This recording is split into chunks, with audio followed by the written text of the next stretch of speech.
can. Becky, we haven't got room for any more of these things.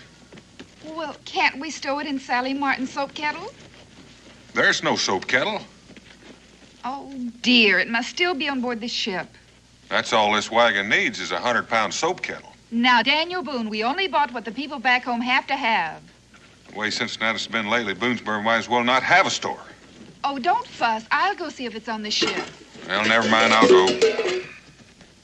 Just in case anything else is forgotten, I'll go along. I'd better tell Israel.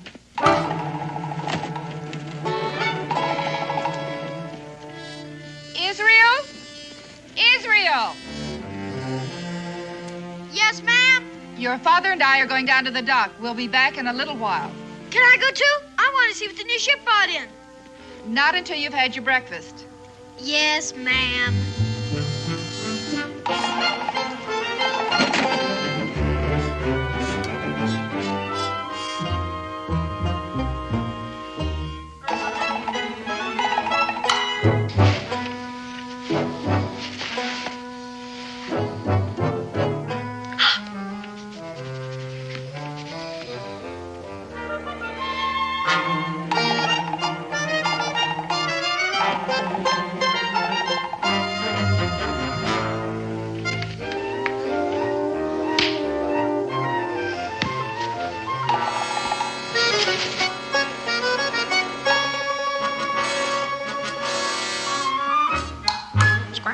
Square deal.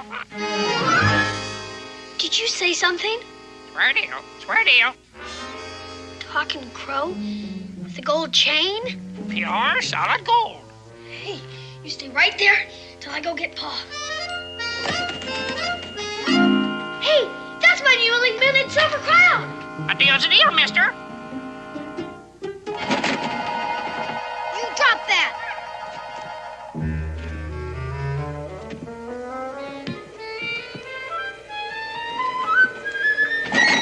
Doggone you!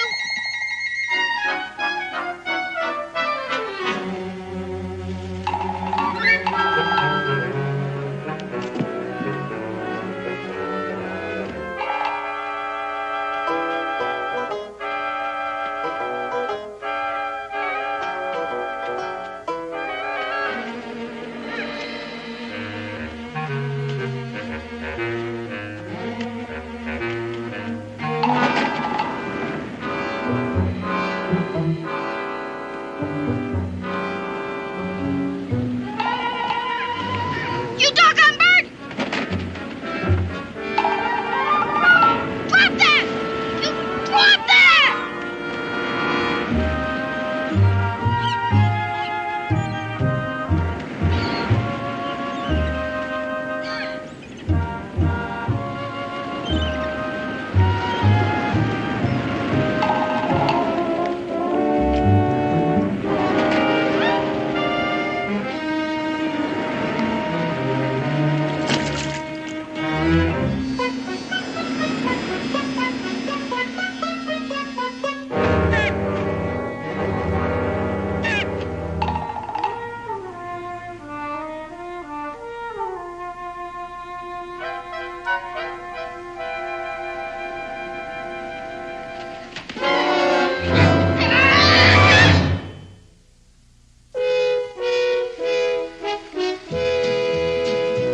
Daniel Boone, what a doer, what a dream comer, truer was he.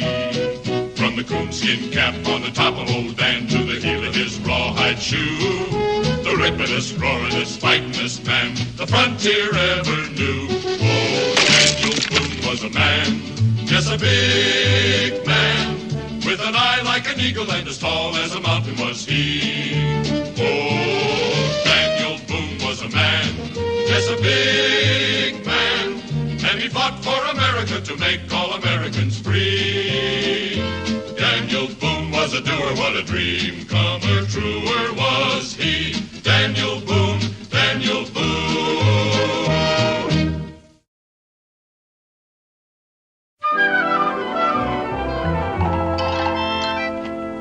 You'd run into a wall and dashed your poor brain out if I hadn't stopped you, lad. Yes, sir, I suppose. Was that a real man? That he was. So small. Yeah, that's why we call him Short Joseph. He was a good shipmate. Little Scataway's my name. I'm a seafarer lad. Israel Boone. What was that name again? Israel Boone. My father's Daniel Boone. You probably know him. Israel? I had a shipmate named Israel aboard the old Peril. He ended up climbing the king's rope. Does that mean hung? Aye, that he was. The king's robe. Died cursing as noble as a belted earl. Is he a pirate? Now, if you're going to use that kind of language, yes. The Jolly Roger was our flag, lad. Buccaneers politer. Square Deal's his name. A deal's his motto. He stole my newly minted silver crown. Stole? You mean he took it without giving you something in return? A bundle of needles. Well, then stole ain't the word, is it, son? But they weren't even his needles. He took them off my pa's wagon. A deal's a deal. If I were you, I'd hold my tongue. Your honesty is in judgment. Ah, my lad, he takes to you. Here you are, Square Deal. He also took to my silver crown. Well, you shall have it back, my boy, if that's what you desire. Why wouldn't I? Israel? That name takes me back. I tell you, suppose you take back your silver crown, eh, lad? And you give him back his needles. Nothing gained, nothing lost, right? But suppose the next time he's to bring you something 10 times worth what he takes. Where would you stand then, huh? I don't know how you mean. Well, if you go back on him now, could you take advantage of him then? No, you couldn't. Absolutely not. Will you share a little rum with us, huh? No, sir. No, thank you, sir. All right, here you are, Square Deal. There you go. Now, let's see. What can I offer you? A coconut. Coconut? Nectar and ambrosia from the South Seas, my boy.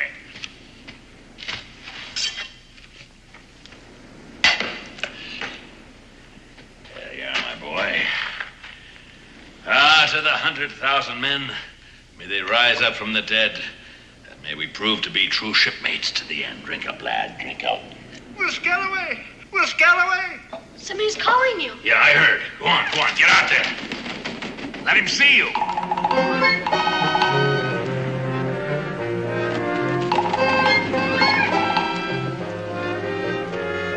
Will, why didn't you sing out?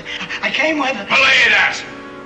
Son, you'd better go. Fly with me, fly with me. Thank you, I'd like to. Glad to meet you, sir. Yeah, same deal. Thank you for the coconut. Yeah, thank you for the coconut there.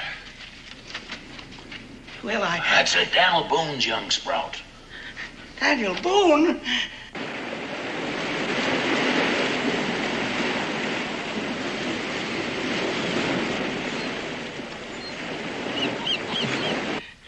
A drink, Will.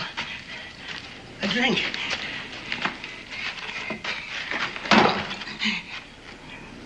Have you got the Captain Scrimshaw chart? I got this from hand. Huh? Fool, you let him here? You mean he knows where I am? No, nobody follows Judd less than I let him. That's why I was by the captain's side at the end. How did you get the chart? Supposing I don't want to say. I spent years with him in the South Seas before he ran out to Jolly Roger. And I'm the only man that can read that chart. If I croak, you'll never get one doubloon from off the golden line. The captain was a pretty clever man, burying his boys and his treasure. And without his chart, you can dig this cove from end to end to end. Poor Judd. There's a chart. What'll you do with it, mate? Curse he for croaking. Curse hand for croaking. Where's that chart?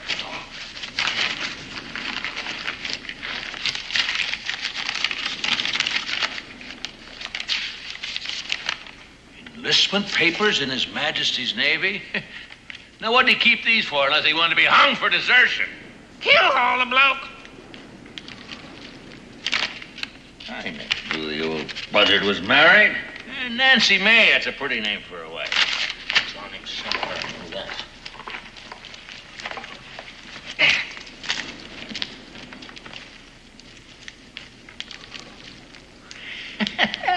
You miser. What's that chart? My diary!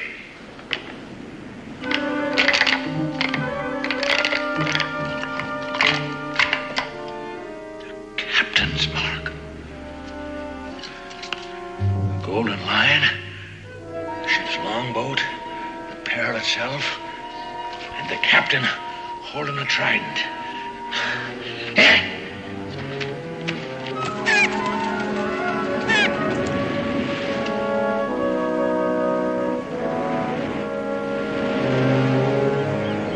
Thank you, Captain. You'll be a rich crow come nightfall. Batten down the hatches, storm ahead. Huh? The Boone lad? You shouldn't have invited him back. Breakers ahead.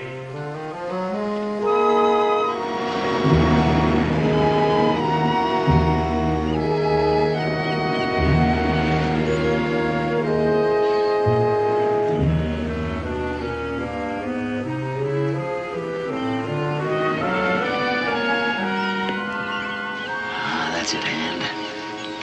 Come a little closer. Want to miss you. It's a true shipmate.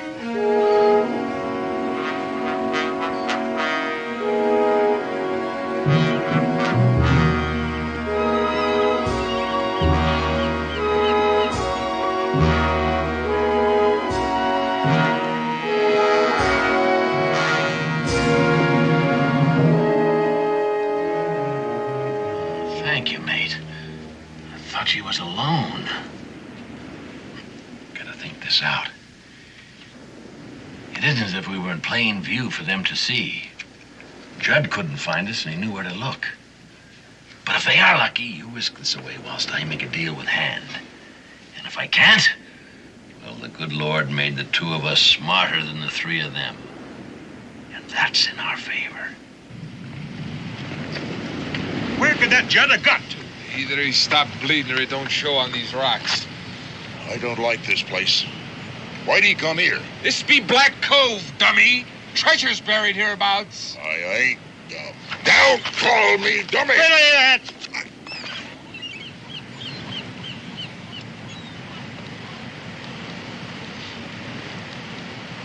Sorry, Gentle Sam. Why, you was there as much as me. Maybe more, eh? The Perro stood right off that point. Up in the rigging I was, keeping an eye on the Cotton's launch. She rode low in the water, lads. From the weight of gold doubloons. I always admired the captain for that bit of work. Went ashore he did with 4 men. When he come back, he's all by himself. Not a scratch on it. And the captain's gone. The riches of the Golden Lion are ours. Aye. After we get the captain's map away from Judd. Now, he's got to be hiding underfoot someplace. Might be held up in a cave. Listen to Gentle Sam. He could be right at that.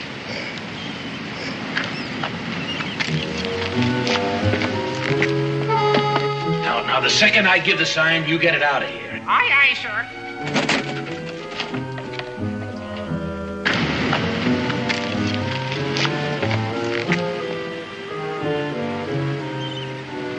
Maybe he's hiding over there in them hills.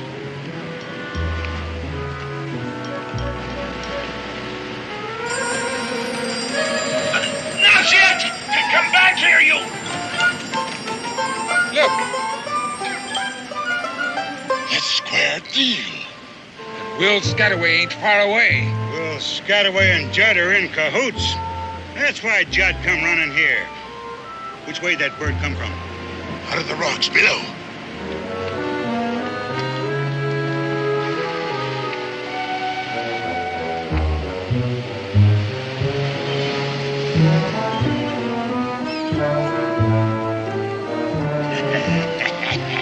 Right where I say. Spread out. Keep low behind the rocks. They know we're here. Watch out for Will Scataway. He'll have a trick up his sleeve.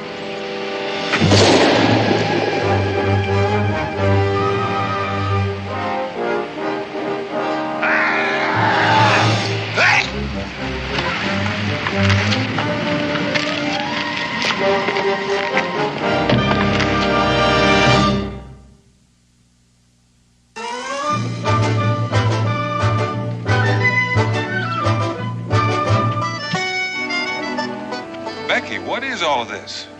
Well, the plow is the one you ordered for the Jimsons the day we arrived in Phoebus. Here's the bill of lading. The rest, I guess, was delivered with the plow. Madras cloth, licensed by the East India Company, delivered to Rebecca Boone at the sign of the Dolphin? I needed it. I suppose we couldn't have made the trip without this fancy plate. Oh, Dan, I'm so tired of our wooden ones. I'm even afraid to try to read this Chinese writing. I fancy it says tea. Cincinnatus hasn't had an ounce since spring, and everybody needed it. I can think of one person who doesn't need it. Oh, I'm not riled at you, Becky, but... Thank you very much. Dan, I'm rewrapping these smaller parcels to make it easier for you to pack them. Oh, that's very nice. Doesn't make the wagon any bigger. You know, by the time I've piled all this on top of that, it's going to make this wagon so top-heavy. What are we going to do? Go down to the smithy and get a bigger wagon. Pa! Ma! You'll never guess. You bought something with your newly minted silver crown. No, a crow took it. A what? A crow. He flew into my room and traded me for it. Well, I reckon you've seen the last of your coin. Oh, no, sir. I followed him. He had a gold chain around his neck. A crow with a gold chain? Pure, solid gold. Square Deal's his name, and a deal's his motto. He can talk. He lives down by the ocean in a little cave. Well, I always thought he was a parrot. I think he's a pirate, if you use that sort of language. Buccaneers plied her. Oh, Israel. His best shipmate was named Israel, too. But he ended up climbing the king's rope. What? They hung him. Daniel. I'll talk to him when I get back. We're leaving tomorrow, I hope. And high time. Pa didn't believe me. That's because you exaggerate. And you went to the docks without breakfast after I told you. No, ma'am. Just come with me right now and I'll prove it. Right now, you're going upstairs and you're to comb your hair and wash your face. And then you're going downstairs and apologize to Mrs. Browning for being late. And then you're going to ask her to please feed you. But, Ma, won't you please listen? Did you hear me? Yes, ma'am.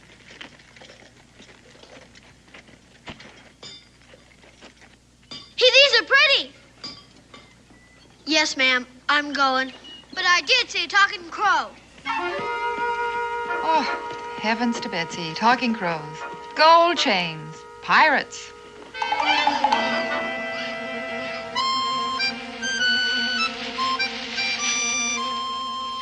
Delivered to Rebecca Boone.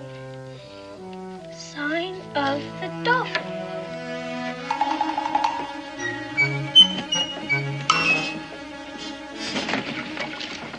Hi. Ahoy, mate.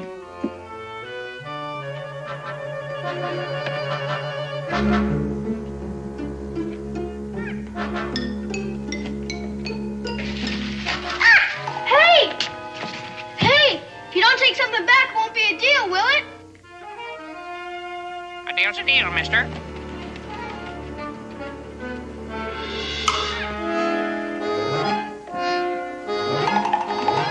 Well, at least you got something.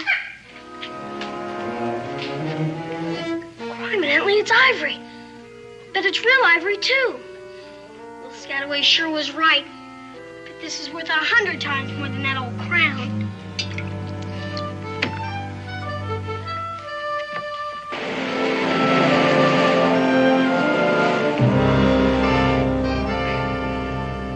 Where is it, Will? Stand up. What'd you do with it? I don't know what you're talking about. Next, I suppose you'd be saying you don't know Judd neither, right? I knew Judd, Gentle Sam. See, I might have admitted I did. Why shouldn't he? It don't do us no good, and besides, we know he knew Judd.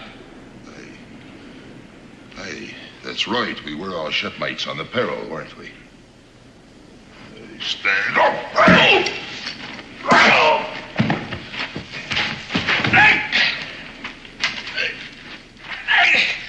Ready to talk now? Huh? What about? This is your last chance, Will. Where's the map the captain drew to the treasure? I never knew the captain drew a map to the treasure.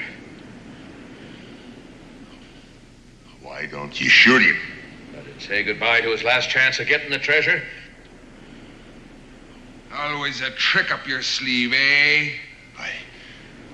Make him swear on the skull. What's the use? He'd lie. Would you lie on the skull?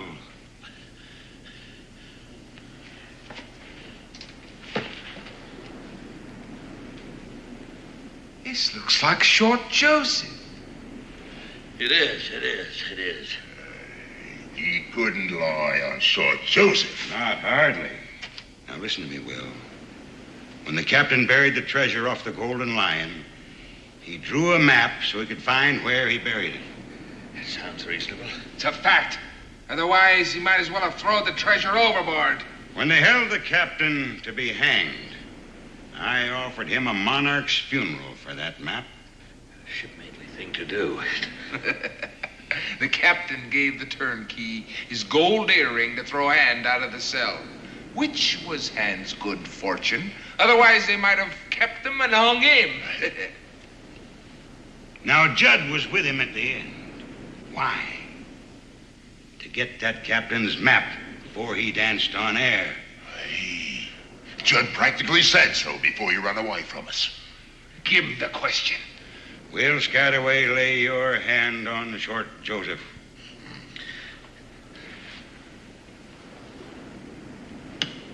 Where is the map the captain drew to the treasure?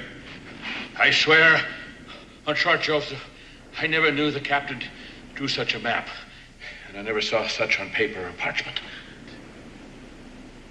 He lied. He lied on Short Joseph.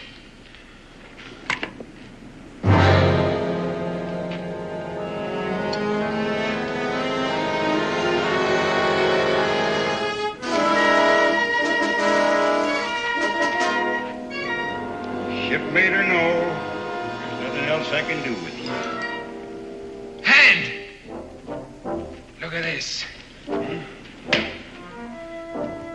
map was folded up inside. Square deal. Will knew I'd be after Judd, so he sent that bird away with it. Where'd he take it, Will? There's no use of asking a man that'd lie on Short Joseph. Well, when a man lives right, his rewards come to him. I must have been living right, not even noticed it. There'll be no getting away this time.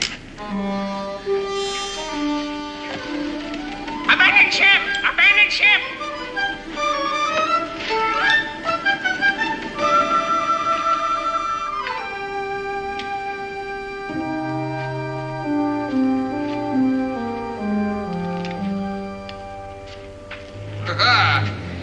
Will's in cahoots with a female. Female name of Rebecca Boone. Will, you always did have a way with the fair sex, you did. Fair women and black crows strive to please me. Well, they strive too hard this time. Oh! She wanted you to know she got you, Billy Doo. Now, we know where we can put our hands on her, and I got ways of making female women talk. Females don't stand up to me the way Will does. You want me to kill him? No, tie him up.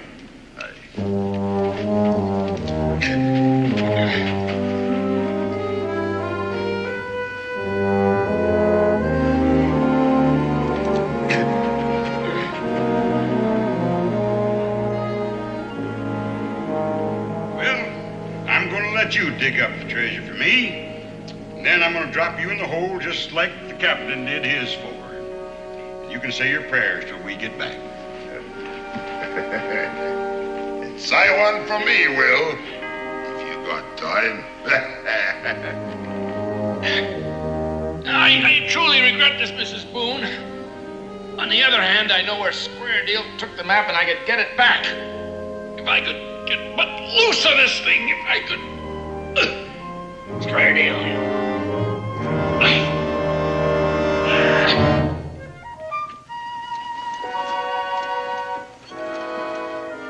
But it is real ivory, huh, Ma? It most certainly is, and the finest example of Scrimshaw carving I've ever seen. How much money is it worth? Israel Boone, you look me in the eye and tell me to whom this valuable ornament belongs. To me, Ma. Don't you dare tell me again a bird brought it. All All right, I won't.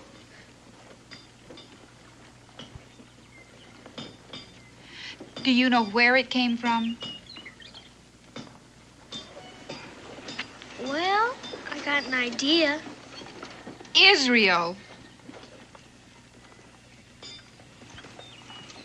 Yes, ma'am. Yes, I do. Then you march right back with it. But a deal's a deal, Ma. Will Scataway said so himself. He said it would be mine to keep. I don't know Will Scataway, but I do know right from wrong, and I expect you to know the same. Now march. Yes, ma'am. But what if Will Scataway says a deal's a deal, and it belongs to me? We'll face that when we come to it. Now go along. And you come back right afterwards, you hear?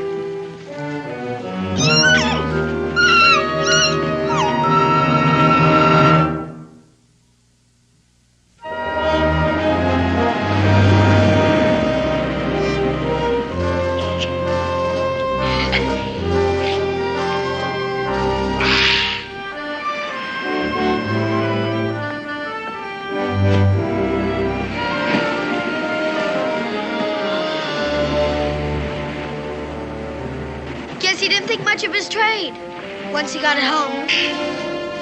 Israel! Israel, my boy! Yes, sir? Are you alone? Uh-huh. Come in, boy! Come in! Yes, sir.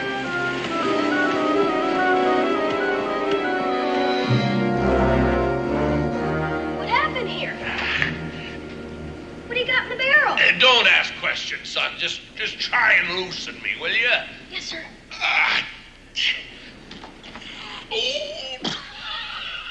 I don't think I can do it.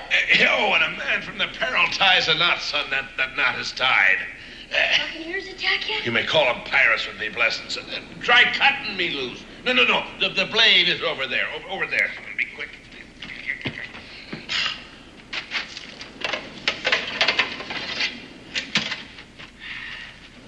This is sharp. It had to be. Belonged to the head chopper of the Tower of London, boy. You mean he cut off heads with it? And he did the job so neat. After he cut a head off, he had to give the fellow a pinch of snuff to see if it were properly done. Oh.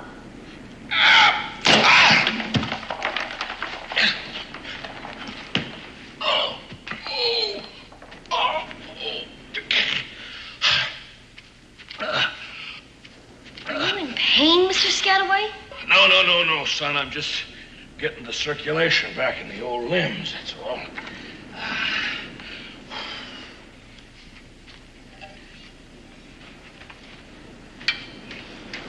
Think them pirates will come back? As sure as the good Lord and made little green apples. This time, I tell you, we're gonna have a few surprises, and wait for them. I'll ask my pa to help you. I'm sure that's meant in a friendly way, my boy. Any pirate he meets up with will be in bad trouble. Well, I'm sure of that. You remember what I told you? I remember everything you said. We're shipmates to the end. Well, that's a solemn prophecy come true because you proved yourself to be a true shipmate. Thank you, sir. You saved this old man's life, and I'll be thanking you when it ebbs out to sea for the last time, my boy. Shipmate, your other prophecy also turned out to be true. Did it now? You know, the one about not taking back my newly minted silver crown. Deal's still a deal, isn't it? Well, sure, why not? Well, Square Deal already traded me this.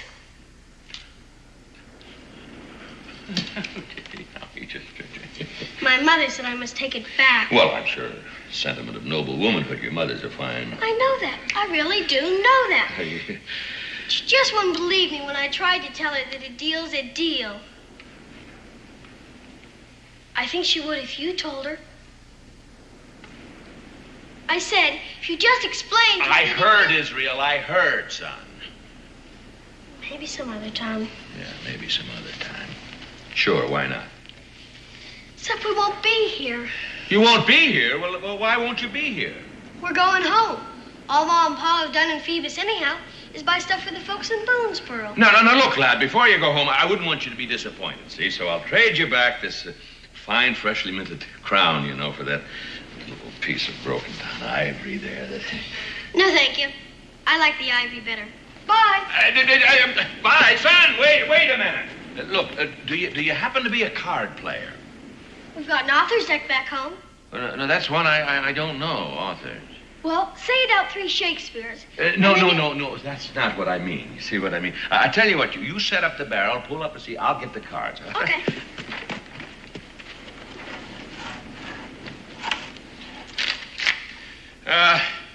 Here's a little card game, a seafaring game. We call it cutthroat in the forecastle. Why do they? Well, we'll just play a few games in the open, you know, till you learn the ins and outs of it. There you are. Cut. And you need it. What a mess! What a mess!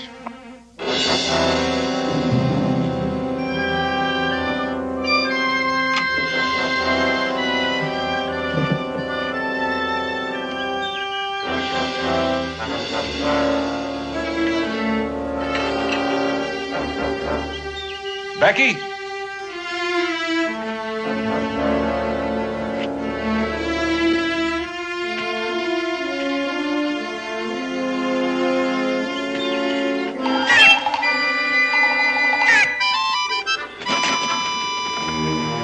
Becky! Israel!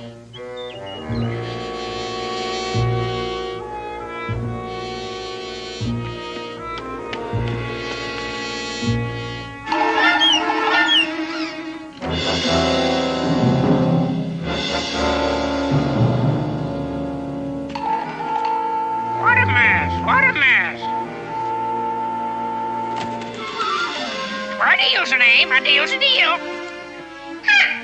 Israel told me about you, but I didn't believe him. Israel climbed the king's rope. What's this about Israel? They hung him, stupid. Must be something wrong with me talking with a crow. Now get out of here. Foul weather at the cave. What's this about the cave? Batten down the hatches, storm ahead.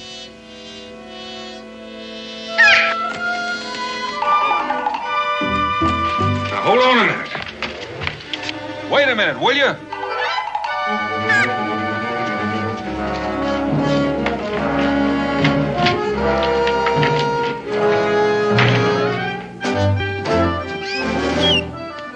Go ahead and don't lose me. A deal's a deal.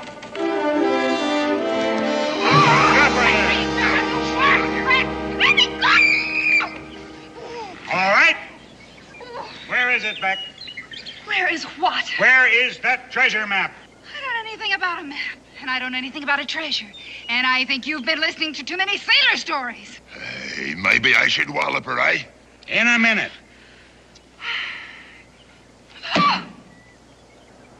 It's up to you, Beck. Oh, don't call me that. All right. Miss Booney, then. Mrs. Daniel Boone. Daniel Boone? Oh, I even heard of him. Well, Will Scataway and Daniel Boone are in cahoots. So the holier-than-thou Daniel Boone is as much a pirate as the rest of us. Dan is no pirate. Mrs. Boone, you have just been promoted to hostage. He'll give up the treasure to get his missus back, or his half of it anyhow. How about Will? Well, if Dan wants to split his share with Will, that's up to him. Mad! You're all mad. Boone is even sneakier than Will is. He'll have bear traps hid all up and down that cliff. My Dan is not sneaky, and if he were here, you wouldn't say that. Stand your hatch. Typhoon, I'm not your leader because I'm simple-minded. I'm tactical. Surprise is the road to booty. Take her away. Aye. All right, you.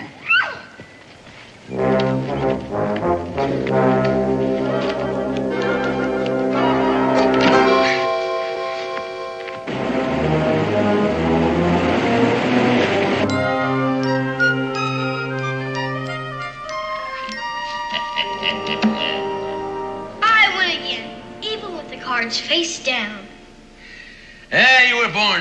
Israel. Let's make it interesting. It is interesting.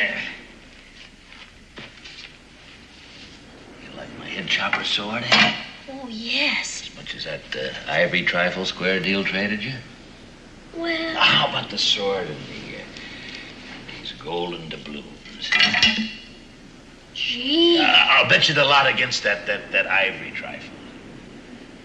Oh, no. Oh, why not? I'm not allowed to bet. There's no more time for compassion. Time for what? Just look at the sword and the doubloons. They are interesting. I've got no more character. I'm getting old. Well, now, you may not get any older. Pa! Outside. Now, where's my wife?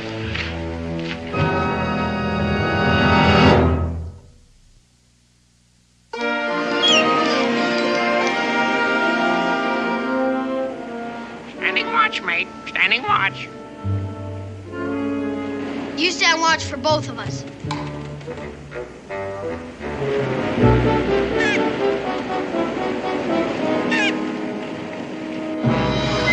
Now, I ask you a question. Where's my wife? Well, I have a shrewd idea who took her, and it wasn't me. Was it them pirates? Yeah, my shipmates from aboard the old Peril. Then there really was a peril. Hand was a third mate. Ferocious and cunning man. And if I know him, he'll be coming back here. But what did they want with Ma? Well, son, you might as well know soon as late. It was my doing. Otherwise, old Will'll be a dead man. Just tell it. Well, if the young sprout will... If I could just have the Scrimshaw carving, if I... Israel? This is what Hand wants, only don't know what it is. Then how can he want it? Well, if I could step past without getting a hole in me gizzard, I'd...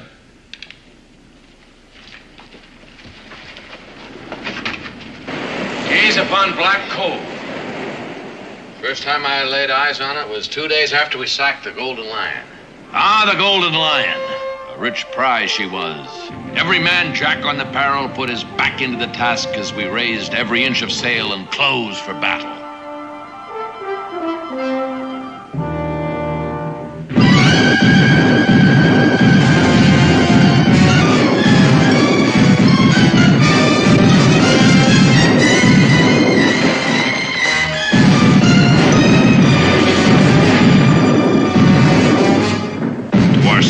She gave as good as she took.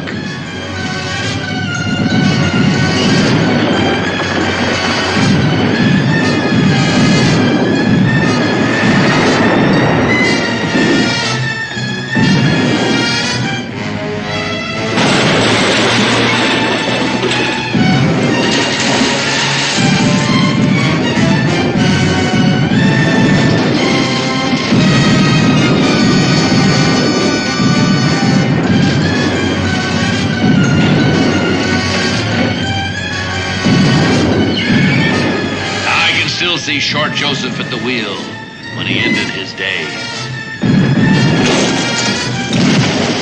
Fire and cannonball were everywhere. Still, the Golden Lion was no match for the skill and daring of the men of the Peril. It was only a matter of time till the crew of that prize ship lay dead on her decks. Dead to a man. We got her treasure aboard, but we were sore hurt. We barely managed to limp into this cove and beach her for repairs. That ship brought us fame and it brought us trouble. A ship of war was at our heels and we hid there. We set out to sea with the treasure in our holds. Well, His Majesty has ropes enough. Bury it, the captain said. Sounds reasonable. He was a reasonable man. Well, he buried the treasure and we set safely out to sea. And from that day on, every man Jack thought the treasure was his own. And day after day, they kept searching for the parchment map. And day after day, the captain, as if he didn't know what they was up to, he sat scribing his Scrimshaw. And only I knew what it was. And this is the chart of the place where the treasure's buried. Aye, clear as print to those that can read it, and I can read it. But Where are the letters? Letters are for educated people. Gypsy knots. Signs that thieves leave on walls. And secrets Jack Tar scribes on a whale's tooth. They shout out loud to me. Is that the Peril? Yes, it's anchored in the deep, can't you see? And there's the captain's longboat. And the stone lion guarding the treasure. You mean that rock is supposed to be a lion? Yeah, you gotta use your imagination. Number 14 on the ship. Does that mean the number of paces? Aye, to old Neptune's trident there. Oh, and old Neptune's trident is where the treasure's buried. Well, that's what the captain would hope he thinks, see. And you dig and dig and dig till you're old and gray, and you'd find nary a farthing. Look. Look there. Look out there. Trident shows the opening. Oh, yes, and more. Now, look here. The center time's a compass, pointing true to the North Star. Now, the outer rim's a path to follow, moving by the clock, as every sailor this side of the equator knows. North by the star, northwest by north, due east. Hey, your father made a fine sailor, Israel.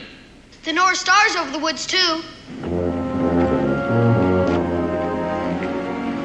Due east. That brings us south just above the high tide line. South. Circling southeast. Due south to a point just level with the opening in the rock. With your 2 feet standing on your own 50,000 golden doubloons. My golden doubloons. He's dividing the treasure with us, Pa. Well, now, Israel, you've got to own before you can divide. Well spoken, Mr. Boone. Shoot him, Mr. Boone. That's hand. No, Pa. They'll kill Ma. It's all right, Israel. Mr. Boone, looks like we both got what the other one wants. Are you all right, Becky? Yes. Oh, she's all right for now. He won't hurt her unless I say so. But if I do... That old square deal was supposed to be standing guard. Foul play, mates, foul play. Breakers ahead, breakers ahead. Mr. Boone, I got a deal for you. What kind of deal? I get the treasure map. You get Mrs. Boone. It's a deal. Well, I reckon I agree, especially when there's nothing I can do about it. Well, you ain't gonna give him the treasure. Let me have the chart. But you can't trust it. 1 minute after he gets his hands on it, he's just gonna... Stay put. The captain come to life again. Why, he'd have killed us both, Will, without turning a hair. I admire that in a man. Scataway. Yeah, well, I must have dropped it in... Hand it over. What's that? What are you up to? You've seen it before, haven't you?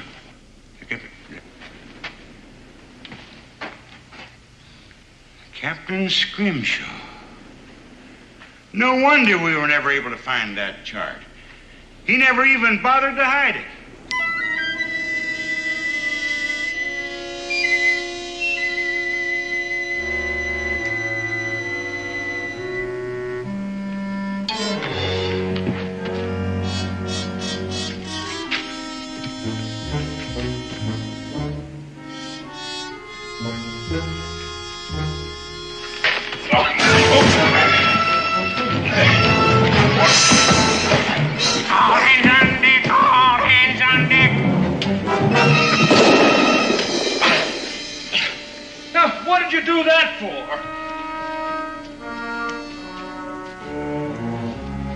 Farewell to the treasure.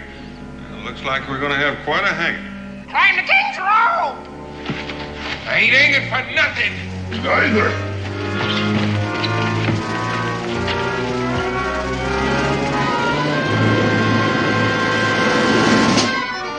Don't let him get away. Pa, let him get away. And we're all alive. What difference does that make? Treasure's gone. Where is it, though? Let me see. North with a star. Northwest by north. Due east. Pa remembers the whole thing. Oh, glory be, son. Come on. If my figuring's right, it should be just about there in those rocks. We're rich. 3 cheers, we're rich. Hooray! I'm afraid not, son. At least the owner of the Golden Lion will get their money back. I know Lords of London will be pleased about that. Well, unless they're told, they'll never know.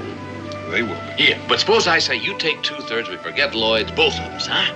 Pa wouldn't do a thing like that. Well, I found out a man loses his character and grows soft with advancing age. And I suppose the same is true with you. Well, anyway, Lloyd's of London is offering a reward. Well, now, I've heard that, Israel, but don't count on it. No, you don't suppose. Well, now, if it comes, it's all yours. Well, that's something anyhow. Let's start digging. It's a deal. Hey!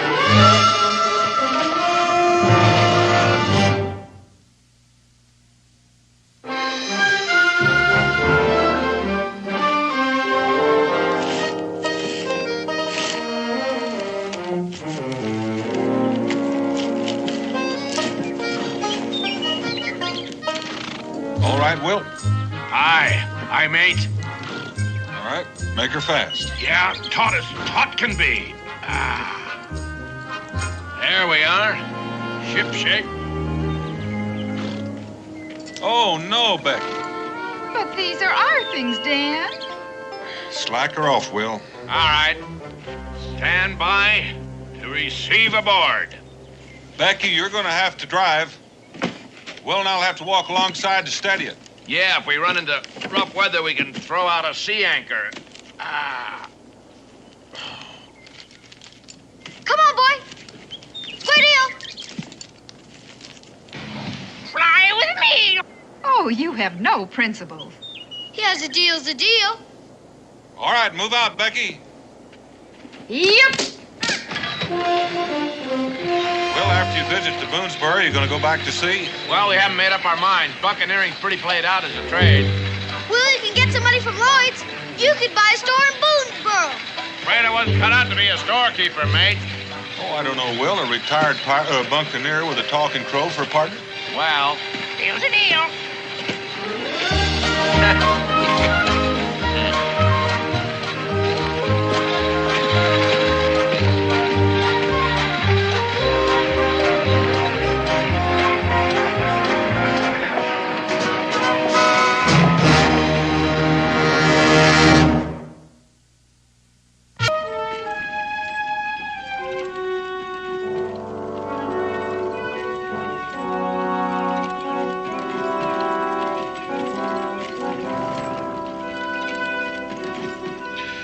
Reckon that's what we've been waiting for.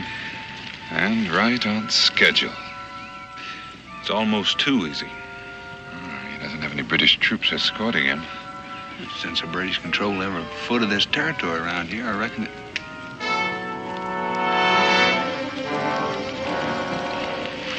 Shawnee? Yeah. Well, that's something we didn't count on. We are the British.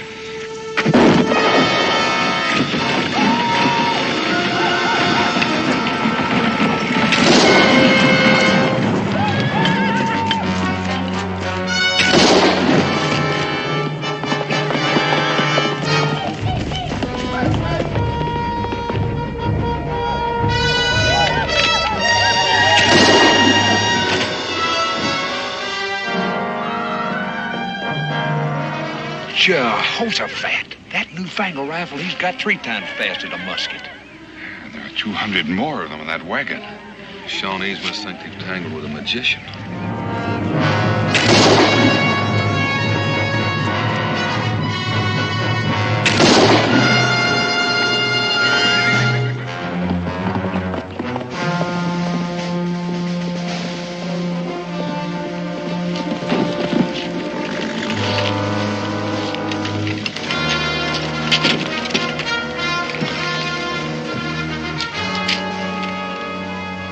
Don't move, Major. I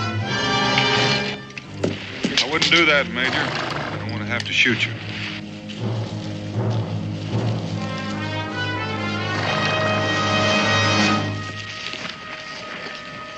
Don't be alarmed, Major Richardson. I'm not a Shawnee. You know my name? Major John Richardson, soldier, inventor, just arrived from London. With this extraordinary weapon, it could very possibly turn the tide of the revolution in favor of the British. It will, I assure you. Not as long as we have you, Major, and that rifle. And as for your generals, well, that's just an experiment. No more of them can be made without you. Oh, we have excellent sources of information. Yes, spies. Patriots, Major. The revolution has friends everywhere, even some in high places in England. Thanks to them, we know that you've only manufactured 200 of these. We know when they were shipped from England. We know that they're all in this wagon. Ain't that neat? We got the Major and the wagon. Except for just one thing. There's not a single rifle in that wagon. You were saying? What else do you know? You said it seemed too easy, Daniel. Those rifles are where they'll do what they were designed to do. To kill so many of you rebels that you'll be forced to abandon this foolish insurrection. My rifles, gentlemen, are in British hands. Your little adventure has failed.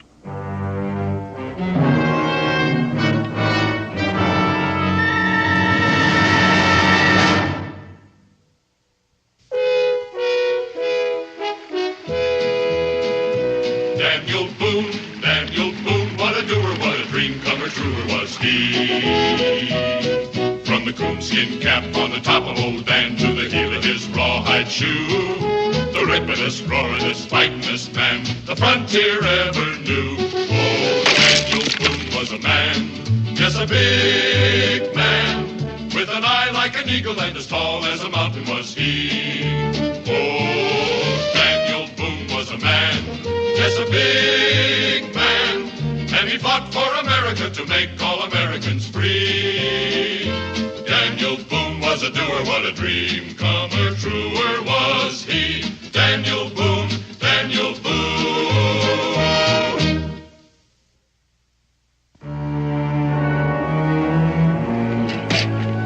I never saw so much foolish stuff for a soldier to be carrying. He must have 10 uniforms, boots, all kinds of reading books, silver eating tools, white tablecloths. Major Richardson is a British gentleman first, Jeremiah, and the soldier second. His inventions have made him a rich man, and he's learned to live like one. He's got some kind of a machine in there. Looks like it for fixing guns. You know, the fact that he's heading for those rifles must mean our information about date of arrival and port of delivery is wrong. We British are not bested so easily by your friends in high office. You see, we arranged for false information to be circulated, anticipating just such a contingency as this. Where are the rifles, Daniel? Well, according to this, they're due to be delivered in Salem and then on to Fort Stiles. Fort Stiles has only a small garrison, a few dozen men. Well, according to this, 200 hand-picked riflemen are en route there to train and serve under Major Richardson. To prove the rifles under battle conditions. I think that's the idea. Rather frustrating, isn't it, Mr. Boone? Those rifles won't do them much good without you, Major. My dear man, the whole British Army doesn't cease to function if one officer disappears. Anyway, anyone can learn to fire a breech loader, even mine.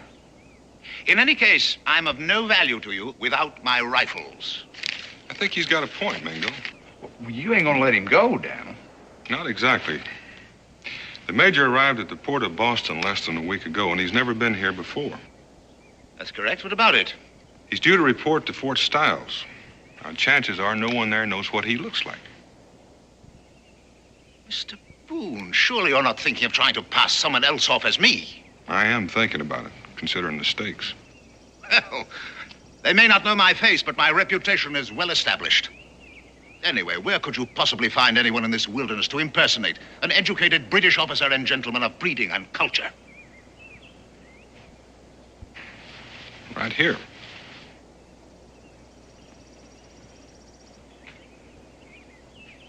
This savage? Well, this savage, Major, is a graduate of Oxford. And as for your reputation, you may have difficulty living up to it once Mingo is impersonating you. Now, let's get out of this open. We've got some work to do.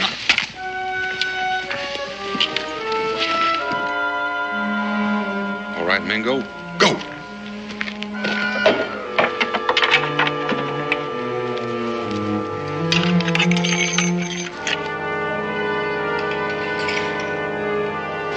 You don't actually believe he can learn in a matter of hours the skills of a lifetime, do you? I think he can learn well enough, Major, to fool anybody but you, and since you won't be there to call him on. Done. First rate, Mingo. Now let's work on firing.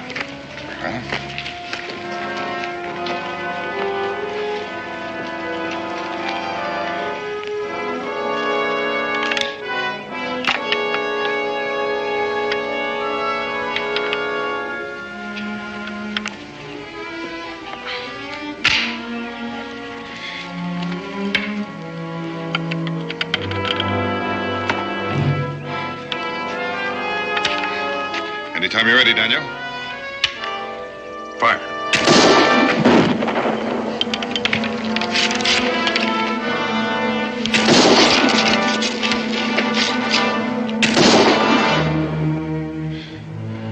I never expected to see the day when I could fire more rapidly than you, Daniel. Speed's important, Mingo. It's not worth a hoot without accuracy.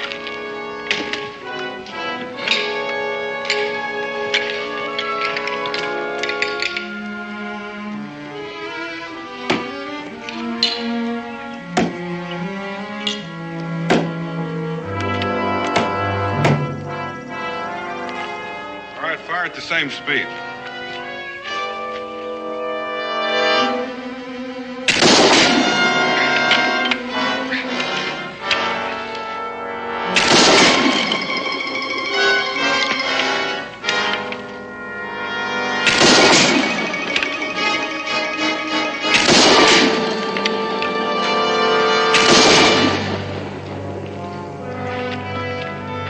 You're to be congratulated, Major. Truly magnificent weapon. Yes, sir, Major.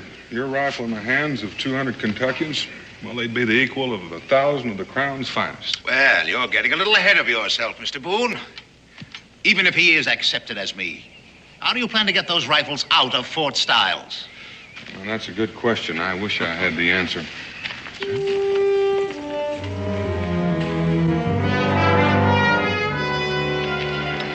By golly, Mingo, it suits you. Well, it suits my father's English blood, but my mother's Cherokee blood is on the warpath over the scalping you gave me. Well, the hair will grow back.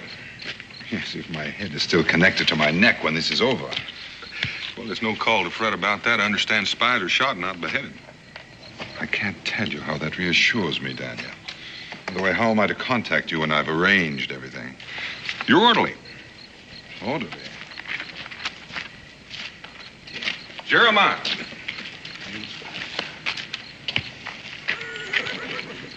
Well, you reckon I'll pass for an Englishman? You will if there's a place in England called Kentucky. Huh? From now on, you're going to develop a sudden case of sore throat. Sore throat? The minute he enters that fort, he's going to go mute. Is he trying to tell me I talk funny? Oh, he meant no offense, Jeremiah. It's just that you speak a little peculiarly for a British red coat. Daniel, do you intend to remain camped here? Mm-hmm. Aren't we a bit close to Fort Stiles? I know that. But it shouldn't take you too long to figure a way to get those rifles out. The Major's wagon should come in handy. You can get word to me by Jeremiah, hopefully by morning.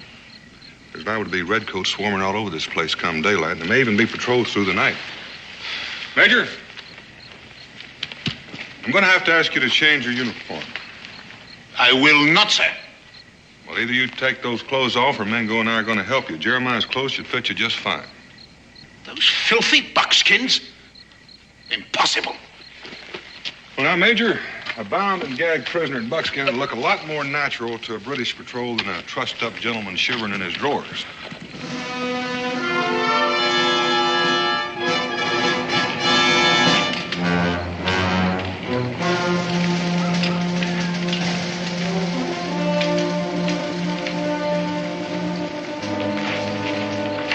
British officer wagon approaching the gates.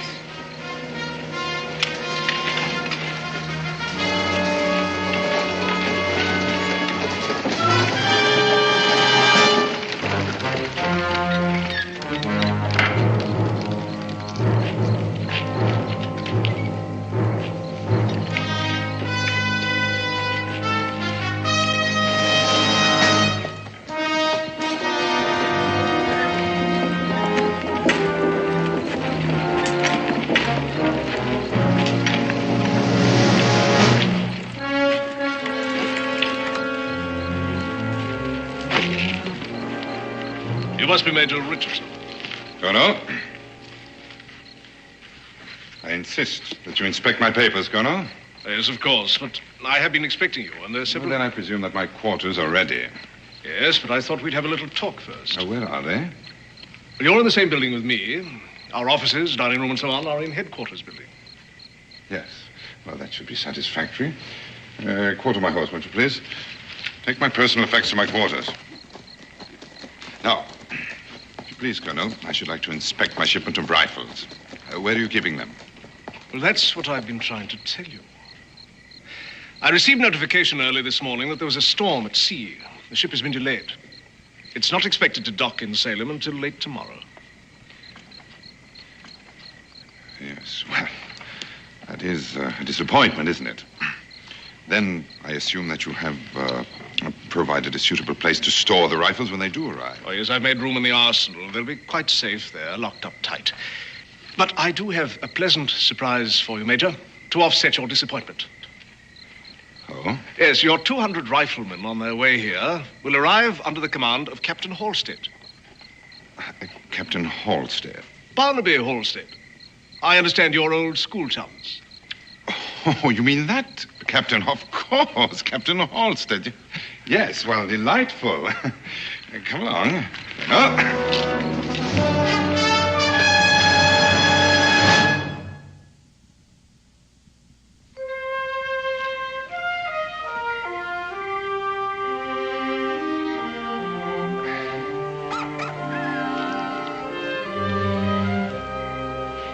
I reckon you're used to something fancier, but your appetite ought to make this taste pretty good. I shall take extreme personal pleasure in attending your execution, Mr. Boone. You like to count your chickens, don't you, Major? You'll never get those rifles out of British-held territory. Even if your Indian friend does succeed in fooling the commandant at Fort Stiles. Why don't you kill me, Mr. Boone? If you're entertaining an idea of somehow using me to aid you with your flight... Eat it. It tastes better while it's hot. I never claimed to be much of a cook, but it is nourishing. What is it? Be quiet. Be quiet. Why should I?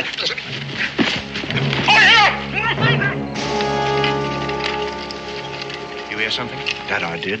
Like someone shouting for help. Seemed to come from that direction. Right. Over here, British officer! This way.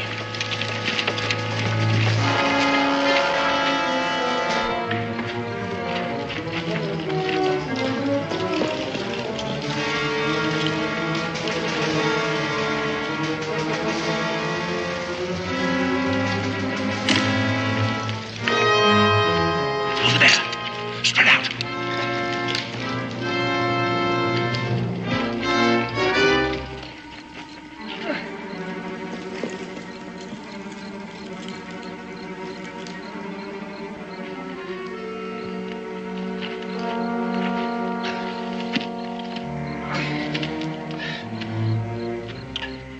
Corporal, I was never so glad to see a British uniform in all my life. That's so.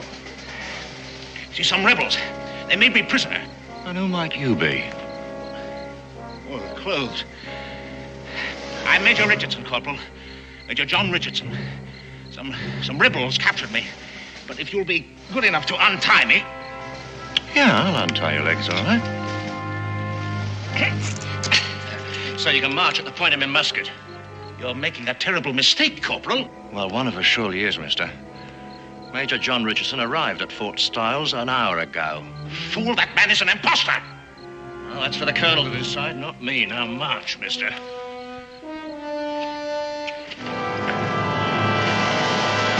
All this finery, Major, is bad for my morale. Makes me feel a bit homesick. The truly civilized man carries his civilization with him, Colonel. I, for one, should find it unbearable to have to live for very long as the primitives in this country do. Well, then I must apologize for the plain fare my orderly prepared for your palate. No. I'm quite well aware of the difficulties in finding a proper cook once one leaves England. which is precisely why I found it necessary to bring Chester here as my orderly. Not only is he an excellent soldier, but an accomplished chef as well. Isn't that so, Chester? Perhaps you'd better not try to speak. Your vocal cords will never heal. As soon as we're settled in, I'm sure that Chester will take great pleasure in delighting you with his skills in the kitchen. What exactly happened to his voice? Dust along the trail, I expect. Inflammation of the throat. Chester, you see, is accustomed to the more salubrious climate of our homeland. And his health, I fear, is rather delicate.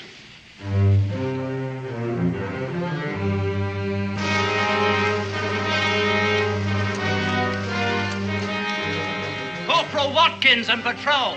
Open up.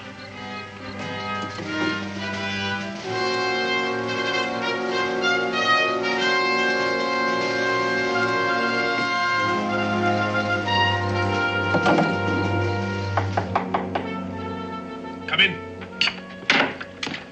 Oh, sir, there's something that requires your attention. Yes, what is it, Corporal? Well, it's urgent, sir. Well, speak up, man. Well, I don't think you'd want to bother Major Richardson, sir. Well, I'm sure it can wait till I finish my coffee. Well, I suppose it can, sir, but I thought you might like to attend to it now. I mean, just in case there's something to it. Not that I think there is. All right, Corporal, all right. Anything to stop your babbling. Excuse me, Major. This will only take a moment, I'm sure. What do you suppose that was all about? I don't know. But why do you keep telling him I'm such a good cook? I was playing a part, Jeremiah. Overplaying your hand is more like it. The way you talk to him, he's a colonel, you're a major. You've seen the major. You know his reputation. He'd be arrogant before the king. Maybe, but if I do any cooking for him, you're going to have a sick colonel on your hands. That might not be such a bad idea. Look, we've got to get word to Daniel. Tell him that the rifles won't be arriving until late tomorrow and that a friend of the major's is due here. I can't just walk out of this fort. No, I guess you can't. But you are supposed to be a master chef, and a master chef uses rare herbs and spices that grow in the woods. I wouldn't know an herb if I fell on one. Well, most people wouldn't. Well, you can't speak, so I'll give you a note to show the guard at the gate. After you've talked to Daniel, pick some weeds to take back with you. You people are ingenious. You know, your story is so ridiculous, I'm almost inclined to give it some credence. Well, why do you suppose I was tied up? And why did I shout for help? Well, certainly the corporal told you that... that... have to do better than that. Anyone can tie a rope around his legs and shout for help. The corporal surely told you there was another man there, the one they followed. Yes, and lost. Your accomplice in trying to convince us of this nonsensical story. For what reason? Well, probably to get your hands on those rifles, I expect. The rifles? Yes, the rifles. That imposter brought one with him, didn't he? Well, look, I can describe it to you. Yes, prove to you that I know it as only the inventor could. Major Richardson has already done that. Major Richardson? I know you people have friends in London, and I'm sure they've given you all sorts of information about Major Richardson and his rifle. There's one thing they can't help you with. Major Richardson is a born and bred Englishman. There's no doubt about that. You fool. He's an Indian. Oh, you are amusing. You mean he's one of those savages? Yes, yes. He's an Indian. He just happens to have graduated from Oxford. It gets better and better. Wait a minute. Wait a minute. His orderly. He told you the man had a sore throat, didn't he? Well, that's because he's a Kentuckian. Yes, one word out of his mouth and you'd know something was wrong. Well, you'll have a chance to prove who you are, or aren't. How? In the next day or so, an officer will be arriving here, a man who's known John Richardson all his life. What officer? A Captain Halstead. Barnaby Halstead? Perfect. Well, your friends have done a complete job, haven't they? That will settle this, won't it? And I'm afraid, Colonel, that when it does, I shall be forced to send a report on this entire matter to London. It's one thing to be cautious, but it's something else altogether to be an out-and-out simpleton. Take this man to the detention cell. Keep a close guard on him. Corporal. Sir? He's either the most arrogant spy who ever lived or the most obnoxious British officer I've ever met. Corporal, I want a constant and close watch kept on Major Richardson and his orderly. I don't want them to know they're being watched. Is that understood? Yes, sir.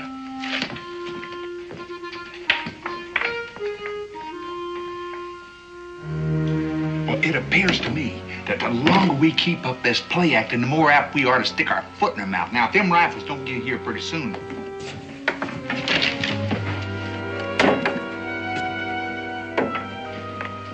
Oh, forgive me, Major. Just some minor administrative detail. Being a fort's commandant can be a bore at times. I dare say. Oh, dear, your coffee must be frigid. Chester, if you had more hot coffee for the No, no, thank you. I've had quite sufficient. Chester, how long have you been with the Major? Oh, poor chap. That throat must be as raw as fresh-cut beef. 2 years, Colonel. He was assigned to me directly after I received my commission.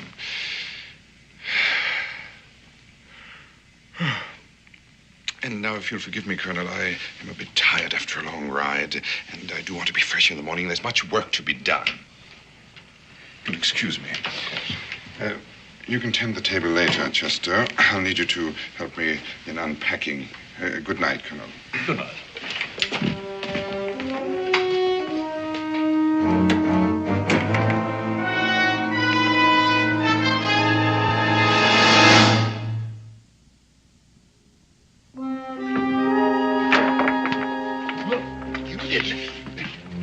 You stepped right on my... You know you pretty nigh broke my toe. You were going to answer the Colonel, weren't you? Why, he's sneaky. That's because he's beginning to suspect we're not all we're pretending to be. I don't know why, but we're going to have to be doubly careful from now on. Yeah, I should pass you through the gate. I'll tell Daniel about the delay in the rifles and so forth. You're sure you can find him? Look, I may not be much of an orderly, but I ain't no oaf.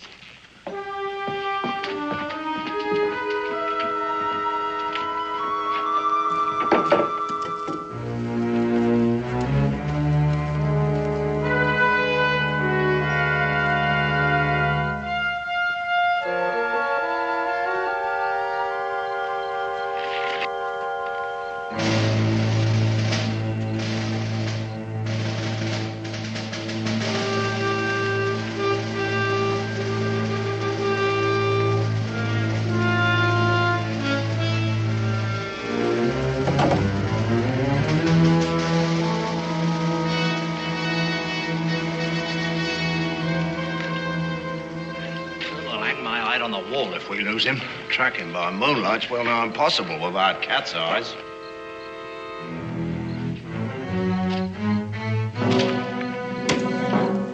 This way.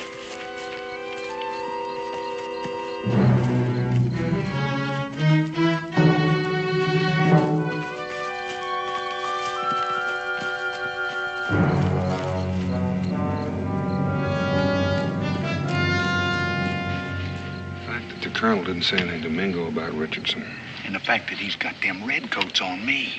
Oh, he's got his wind up all right. Are you sure you got them off my trail? If those rifles weren't so fired important, I'd say you and Mingo ought to get out of there right away any way you can. You know something? I think Mingo's enjoying that play acting so much, he wouldn't leave unless you drug him out of there. Dan, have you got a way figured to get them rifles out of there once they get them in there? No. You say those rifles are due to arrive tomorrow afternoon? But that's what the Colonel said. And the Major's friend, Captain Halstead? That's tomorrow night or the next day. We still have some time left. If everything goes according to schedule. And so far, it ain't. We've got to prove to the Colonel that Mingo is Richardson beyond a doubt. That's impossible, ain't it? I'm beginning to think so. Look, you better get on back and don't come out again. We can't afford to make that fellow any more suspicious than he is. Almost forgot.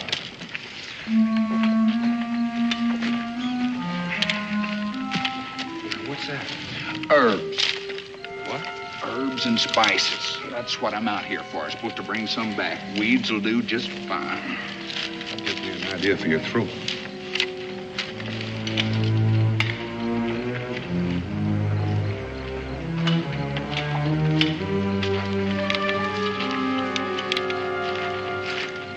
Them herbs? No, it's more like red pepper. Chew it and swallow it. Makes your throat red and inflamed. Oh. Look, Dan, if I don't come out of that fort... Don't come out. Unless there's an emergency or unless the rifles have arrived. By the way, you might let the redcoats pick up your trail and follow you, and that way you'll seem perfectly innocent. You know what? I gotta hand it to you. You think of everything.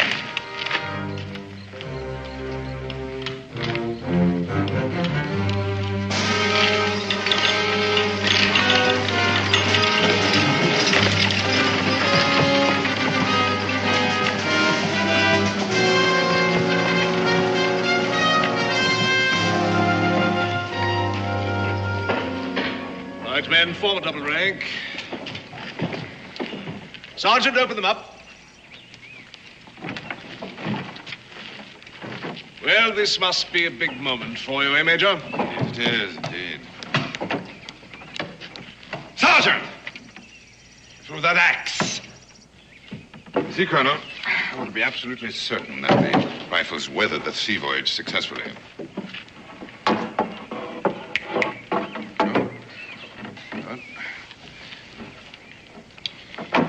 There, Colonel. This is the weapon that's going to bring a quick end to the fighting. Yes, I believe it might. If it's all you say it is. Oh, it is. It is indeed, and more, I assure you. I don't suppose you'd care to give us a demonstration, would you? A demonstration? You mean right now? Yes, right now. Why not? Yes, indeed. Why not? Corporal. Sir. Arrange a target for the Major, will you? Sir.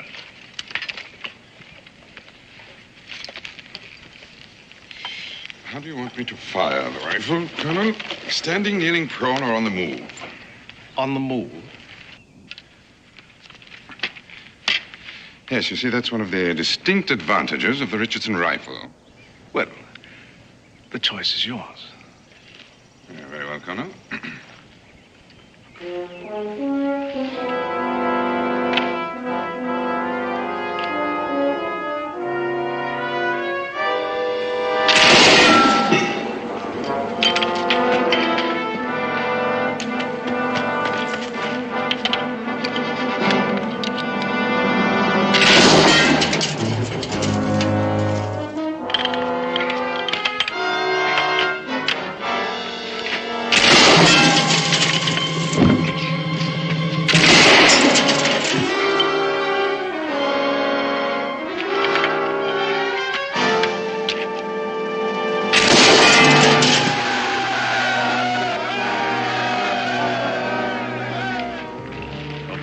Impressive demonstration, Major.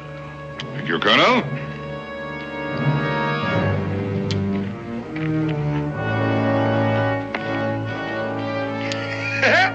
That colonel was so cocksure that he was walking you right into a trap with that rifle, and all the time you was planning to walk him right into his own trap.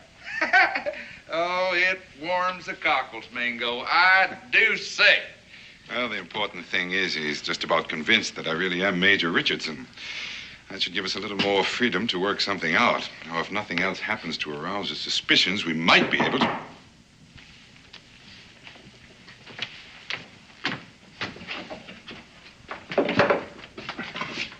Major Richardson, I've a really extraordinary surprise for you. Oh, well, out with it. You'd better put your tunic back on. Don't tell me Barnaby Halstead has arrived already. No. I said a surprise. Oh, what could possibly happen in the middle of the afternoon in a frontier fort that would require my being formally attired? The arrival of a member of the fair sex. And I do mean fair, Major. You ought to be congratulated. She is a beauty. She... Yes, her boat docked in Yorktown yesterday. All the way from Liverpool, just to surprise you on your birthday. And she's in the sitting room waiting for you right now. Well, can't you guess, man? Miss Ellen Courtney, your fiancée.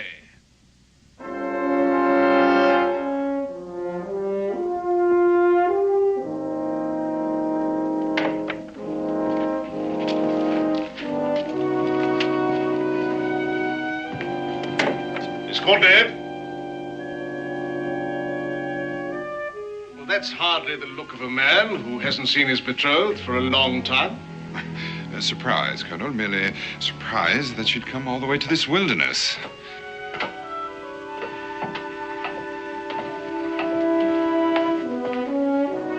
John, darling, how wonderful to see you.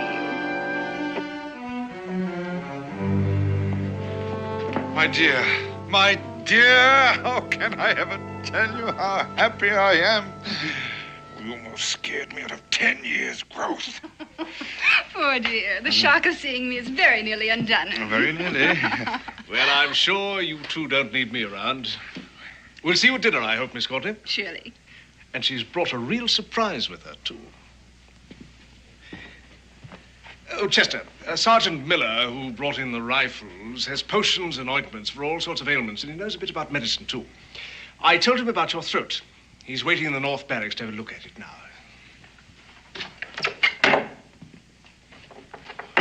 Rebecca Boone, what in the name of heaven are you doing here? Well, convincing the colonel that you're Major Richardson, for one thing. You did a fair job of that, but don't you know the British shoot spies? Oh, I don't think the British would execute a woman. But I don't think they'd hesitate to shoot you and Jeremiah. Yes, and if that Sergeant Miller knows anything at all about medicine, we're right back where we started. Oh, no. Dan will solve that.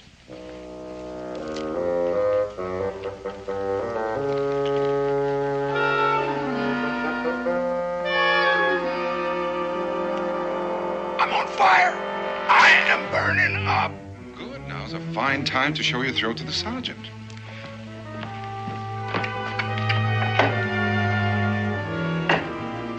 Mingo, Dan says it's going to be impossible to get those rifles out of here. Yes, with that Captain Halstead and 200 British soldiers due here any moment, he's probably right. But he does have a plan for the rifles and the Major. Speaking of Daniel... The surprise the colonel mentioned. Come, my darling.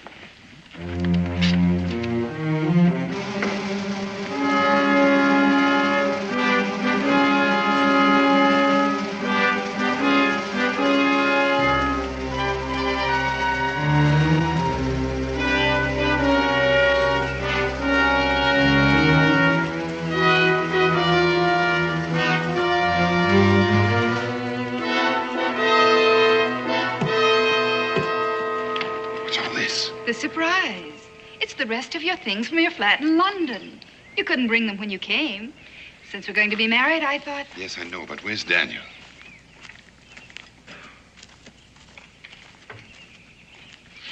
You mean... It's a bit cramped, but he'll be coming out after dark. You said he agrees we can't get the rifles out. What is all this? Well, he doesn't want the British to have them either. And as long as they have Major Richardson, they can manufacture more. Yes, but what are we supposed to do? Of course, darling, we'll have to buy more things.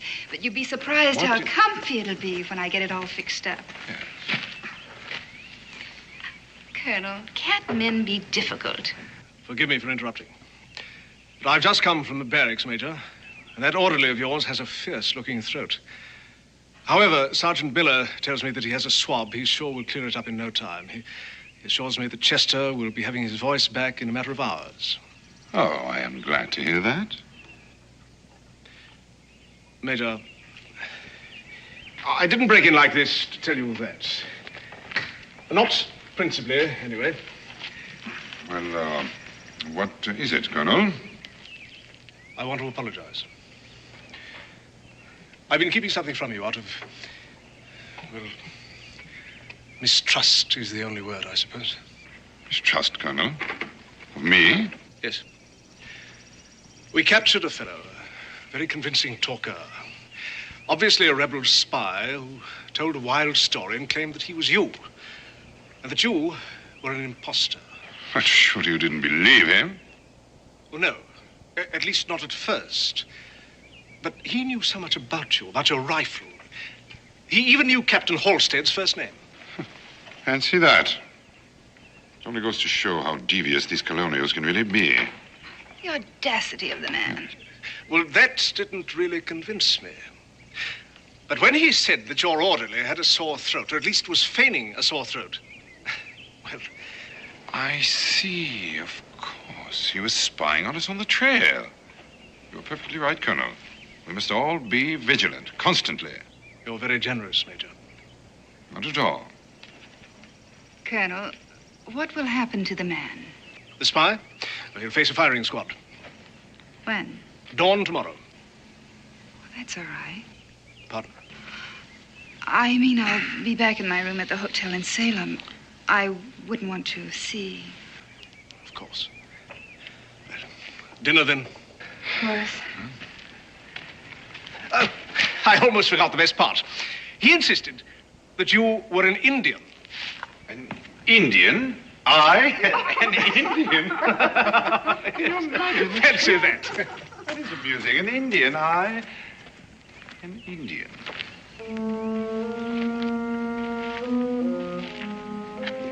Daniel, you missed your calling. You were born to have been a master spy.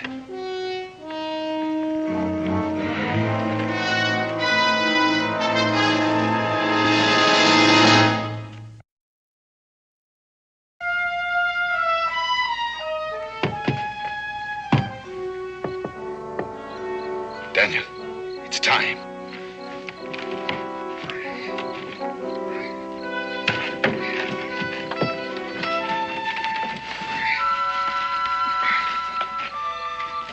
Will this fuse burn long enough? About a minute and a half. I've tested 2 of them. Where's Becky? Inside. I'll need about 10 minutes and then get him out of here. Right.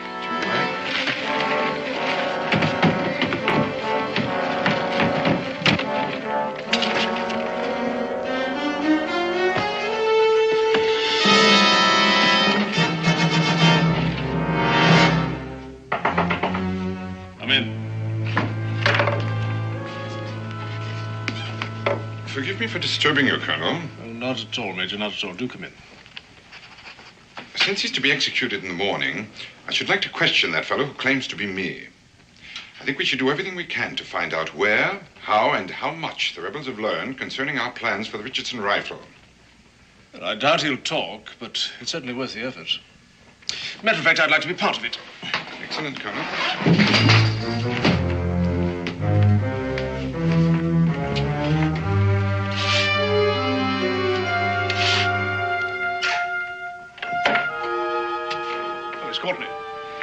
I didn't realize you were still here. John will drive me to my hotel in Salem shortly. Don't you think it would be better if Miss Courtney were not here when we question? You're probably right, Colonel. You'd best wait upstairs, my dear. This may prove to be somewhat unpleasant. Come in.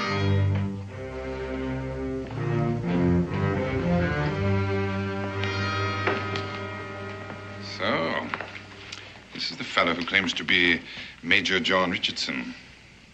Meet your fiancée, Major. So, you compound the crime. She's an imposter also. I see. You've decided to continue this ridiculous fiction to the end. You see nothing, Colonel, because you're a blind and thoroughgoing fool, which you will learn to your sorrow when Captain Halstead arrives. In that case, you'd better pray that Captain Halstead arrives before dawn, hadn't you? My dear. Now, look here. Don't you think you've gone far enough with this masquerade?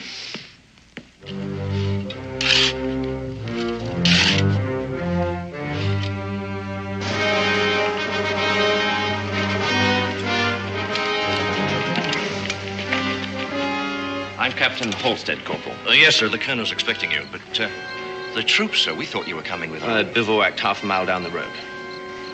Well, I'll tell the colonel you're here, sir. Don't you see how pointless this is? Now, I can't promise you clemency, of course, but if you'll tell us... Come in. Oh, so, Captain Halstead's arrived. Well, show the captain in, Corporal. Yes, sir.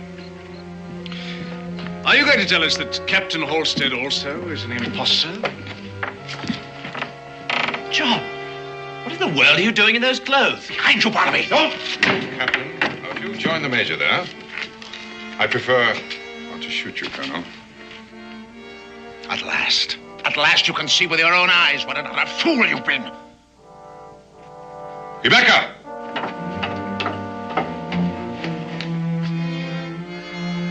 See that Major Richardson doesn't move while we take care of them. You must think you're pretty clever. You're not clever enough to get out of here alive. We'll do the best we can, Colonel, I assure you. Now, if you'll turn that chair around. Sit down and put your hands behind your back.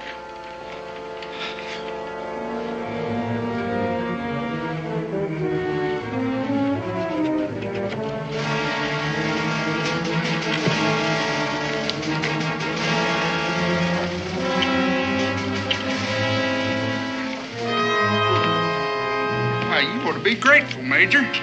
Leastwise, you ain't gonna be shot at sunrise for spying. Meet you at the wagon, Jeremiah. You ready, Rebecca? Yes. Remember, casually now.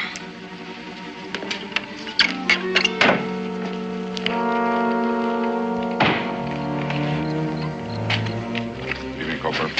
Sir, shall I stable the captain's horse, or shall I leave him here? Captain Halstead will be a while. He's tied up with the colonel. Thanks, sir.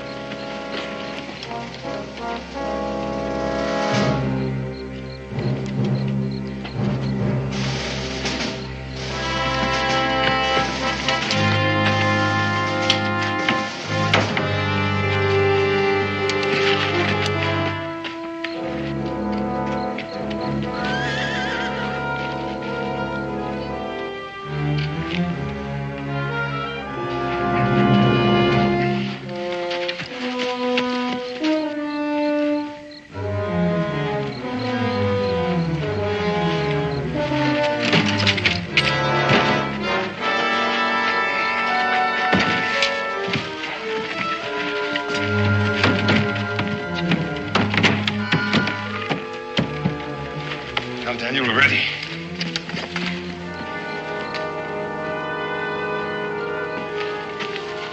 You ready? Right.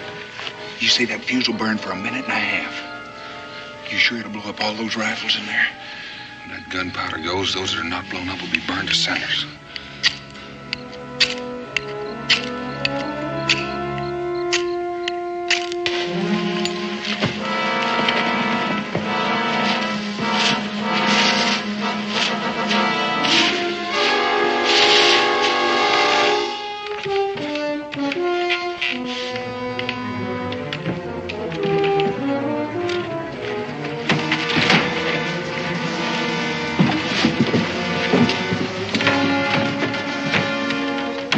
Get out of here.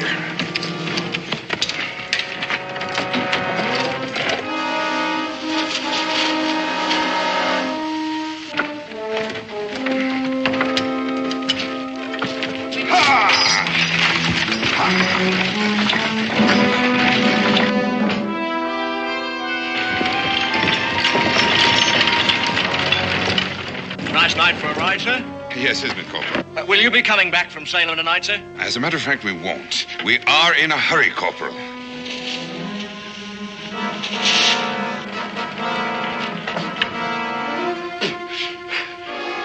Corporal of the Guard! Corporal of the Guard! Stop those people!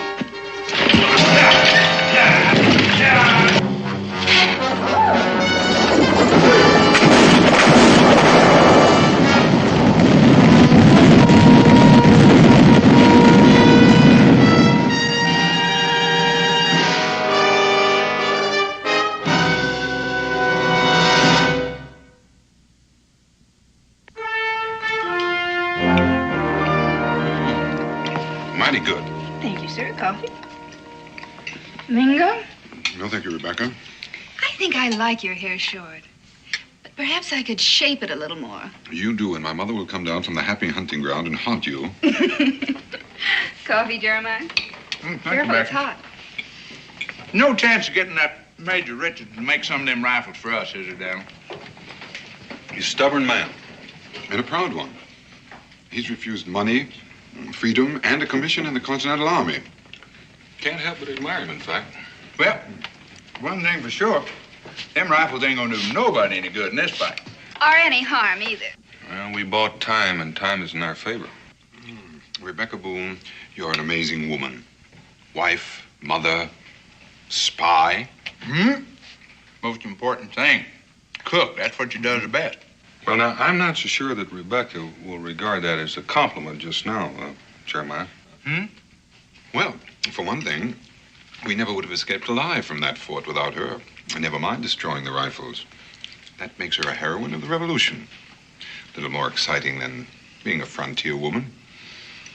And for another thing, I think she rather enjoyed playing the part of a British lady. Is that a fact, Becky? Well, I surely did hate giving those lovely clothes back to Mrs. Devery.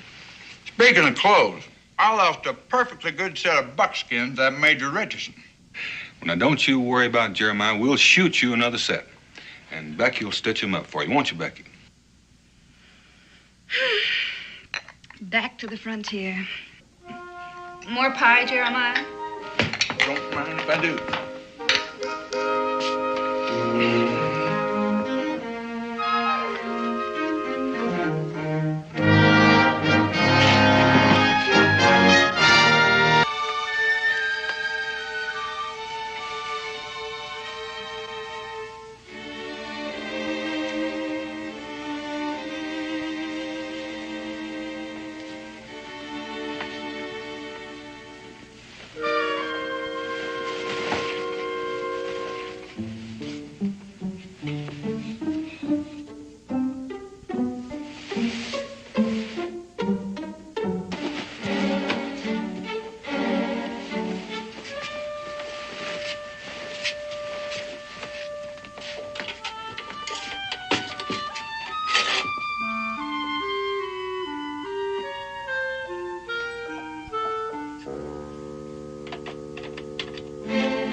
Just me and Pudge. What's the secret password? Skull and crossbones. All right, mates. Come aboard, but step lively. Pudge says he's ready for his initiation into the Legion of the Black Pirates, Israel. Biggest step a man can ever take in his whole life. I don't know if he's ready or not. I'm ready, fellas. I'm ready. What do I have to do? Well, we have a very secret initiation ceremony. All sorts of stuff, like being able to attend midnight meetings, tell whoppers of tall tales, but never break a swear to your fellow black pirate, and being able to catch ticks and glowbugs without squashing them. All kinds of stuff. Gosh, how many people you got in the Black Pirates? So far, just Stinky and me. Of course, we just don't let anybody in it. Let's get going to the Pike House. The Pike House? That old place is haunted.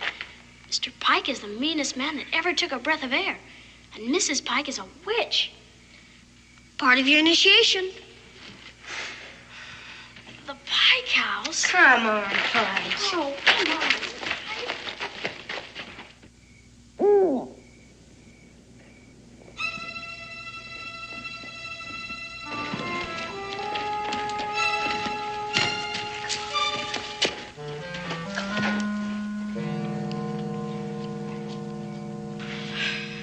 Never seen it in the dark before. Scary, huh? All right, Pudge, we're gonna start your initiation right now. First thing, you gotta get up to that porch. Got your slingshot? You gotta throw 3 rocks against the front door. Right, Israel? Right. It's gotta be 3, Pudge. That's the rule. But what if old Lady Pike comes out? You want to be a black pirate, don't you? Then get going. Pudge, wait.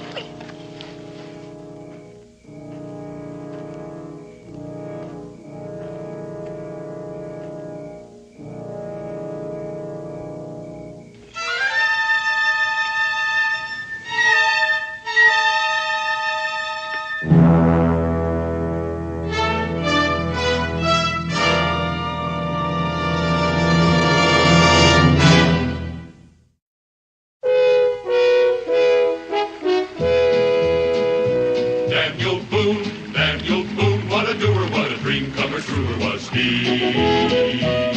From the coonskin cap on the top of old Dan to the heel of his rawhide shoe, the ripidest, roaringest, fightingest man the frontier ever knew. Oh, Daniel Boone was a man, yes, a big man, with an eye like an eagle and as tall as a mountain was he. Oh, Daniel Boone was a man, yes, a big man, and he fought for America to make all Americans free. Daniel Boone was a doer, what a dream comer, truer was he. Daniel Boone, Daniel Boone.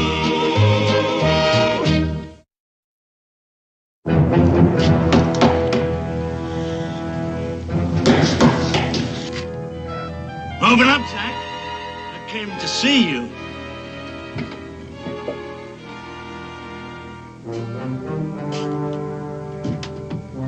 Hello, Sam. Been a lot of years. A lot of years. Rotting in jail. I've been out for a while. It took me some time to find you, partner. You gonna invite me in? Nettie's asleep. I hate to wake her. No, let's not waste time, Zach. I come for what's due me. A fast move, Zach. You just take that pistol out of your belt and put it down on the floor in front of me. Real slow like.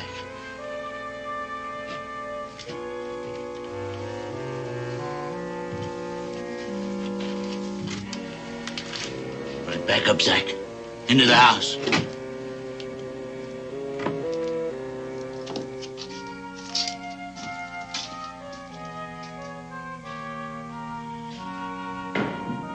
Boy, did you see that? Something mighty big's brewing inside that house. Wish my pa was back from his hunting trip. The black pirates can handle this. I think we better get Pudge's initiation over with right now. Gosh, fellas, I don't know. Sure is spooky around here. I tell you, I ain't got it. Did you hear that? Sounds like they're having a brawl. We gotta find out what's happening inside there. Look, fellas, couldn't we have the initiation some other time, huh? My ma's gonna give me an awful whooping if she finds out I'm gone at this hour of the night. I say let's get the initiation over with. I'm for that. What do I have to do? Spy, Pudge. Gotta learn how to spy in order to become a black pirate. Go up to that front window and peep in it. Why do I have to do that? Israel just told you why, stupid. We gotta know what's happening in there. Black pirates are the best spies there is. Well, I don't think it's fair. I bet you guys never looked in the Pike's window. Well, we wouldn't be afraid to. Then I dare you to do it now. I double dare you.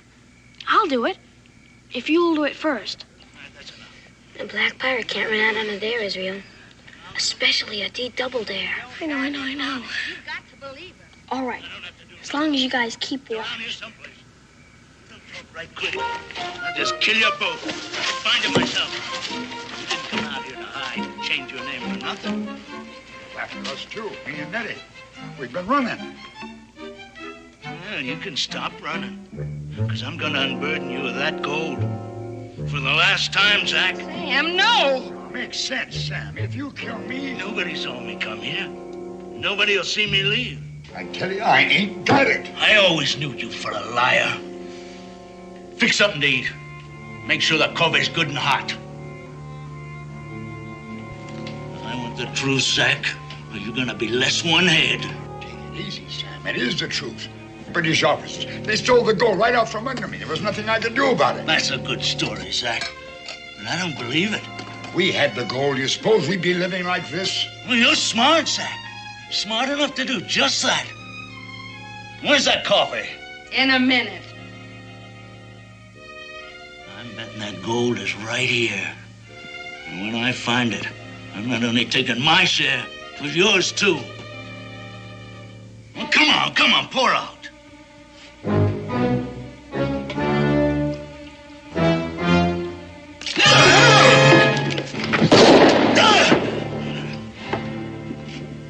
Dead. Yeah. Stealing's one thing. Murder's another. It was him or us. It's just as simple as that. Now, don't follow, we're gonna get caught.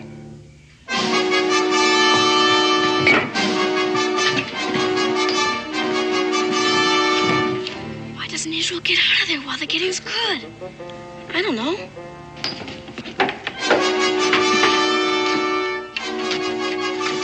Israel's a gunner. Spot him for sure.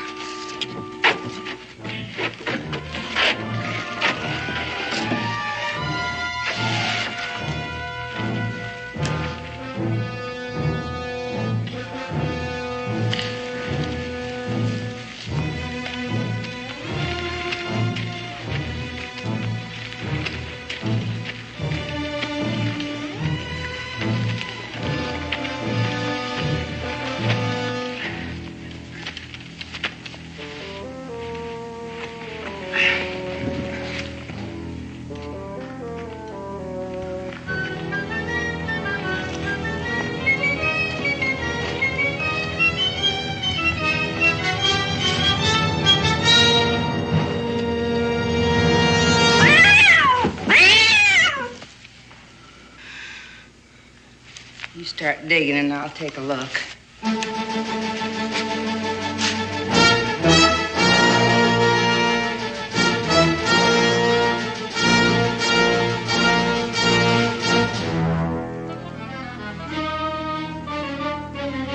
Why doesn't he run?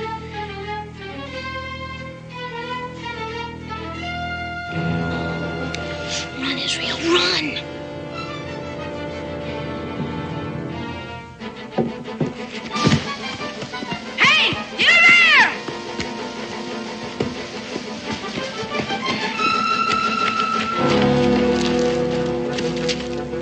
At him? No, it's too dark. He was running like a scared rabbit. You think he saw anything? I don't know. Might have been just a chicken thief. I don't like it. I don't like it one bit. We better move the grave just in case. Yeah, now, what's this?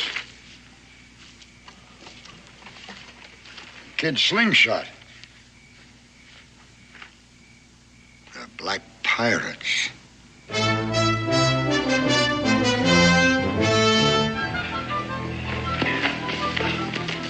listen, wait.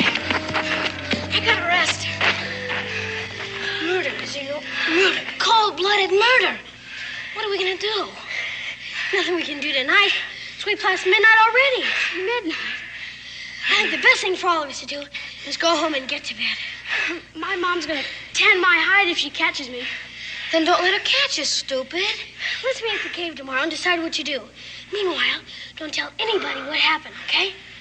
Agreed? Yeah, agreed. Agreed. Let's go. See ya.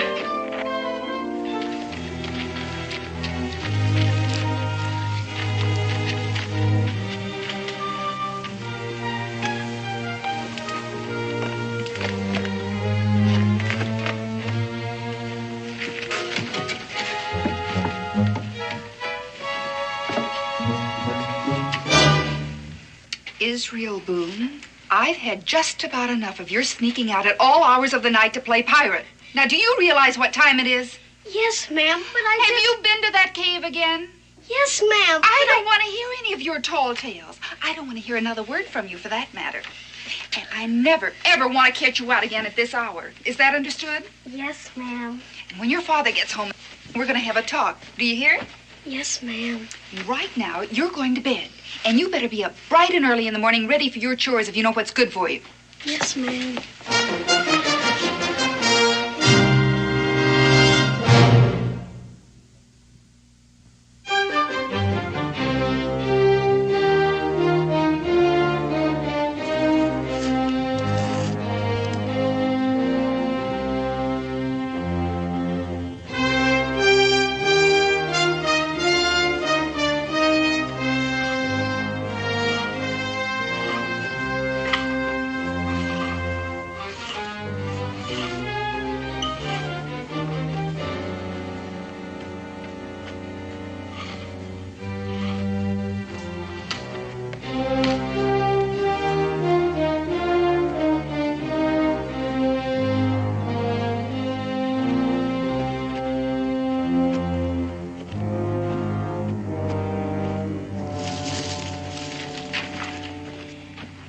Hi, Israel.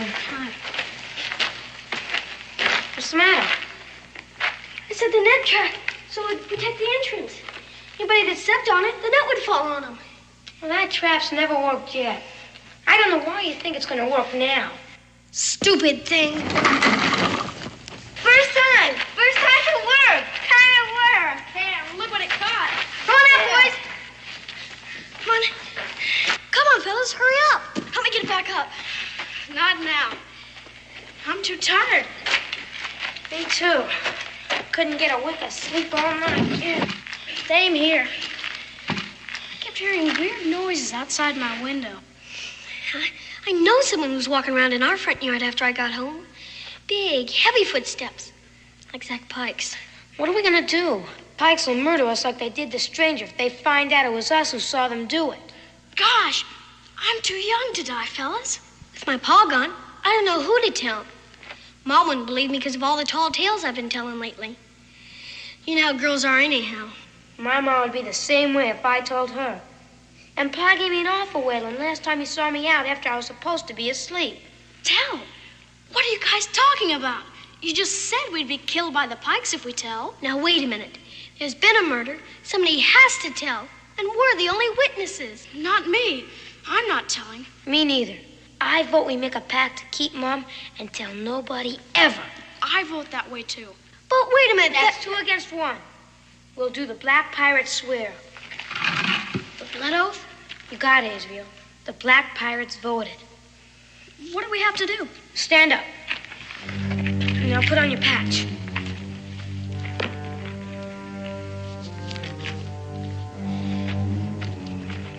Okay. Give me your hand. Real blood? Mm-hmm. Okay, close your eyes. Put your thumbs together. And repeat after Israel. I, Israel Boone. I, Pudge Farmingham. I, Stinky Brown. Do solemnly swear on my honor to stay mum and to keep this sacred blood swear for the rest of my natural life. Be boiled in toad oil. And may I dangle by my toes over a snake pit in July. Worse than that, be thrown out of the Black Pirates Club forever and ever. Do solemnly swear to do whatever it was you just said, forever and ever. Agreed. Forever and ever.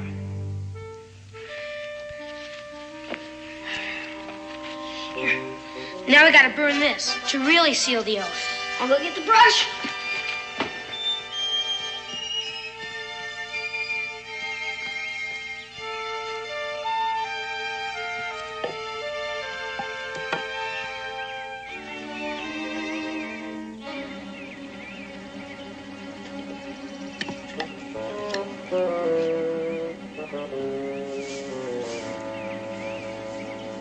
Israel Boone.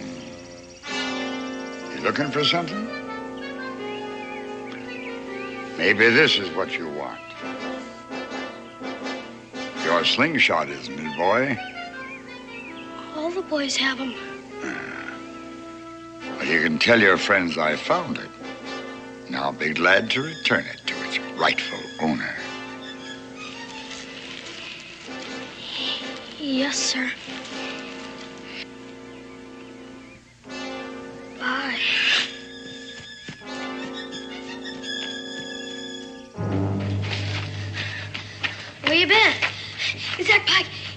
slingshot. Your slingshot? You must have dropped it last night over at his house. He knows it was us that saw him.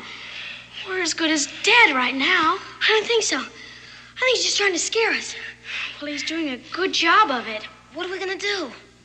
I think we should go home. Maybe in a few days he'll forget all about us. Yeah. Maybe he won't bother us if we don't bother him. Whatever you do, fellas, don't tell anybody. My pa promised me a new jackknife for my birthday.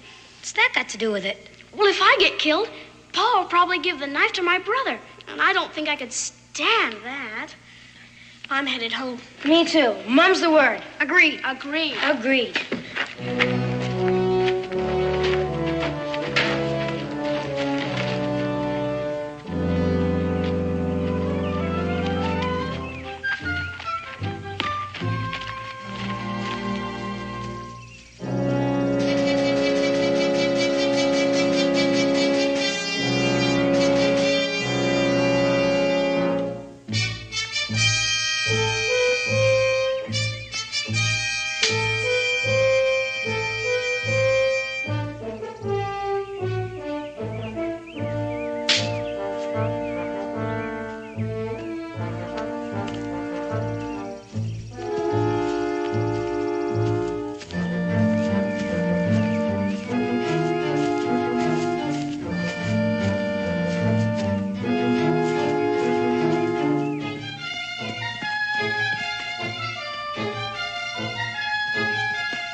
What on earth is the matter with you?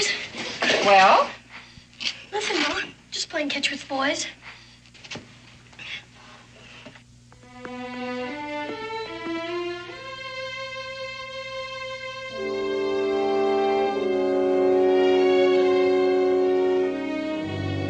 Israel, you haven't eaten a bite of your dinner.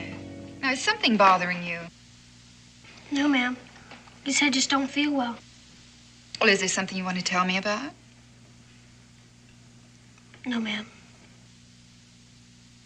Israel, I'm sorry if I've been hard on you while your father's been away. But you've been impossible with those wild stories and those disappearances in the middle of the night. Now, you're going to have to change your whole attitude. Do you understand that? Oh, yes, ma'am. Can I be excused? All right. But I want you to fetch me some water from the well before you start your school lessons. Yes, ma'am.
Mr. Pike be doing here?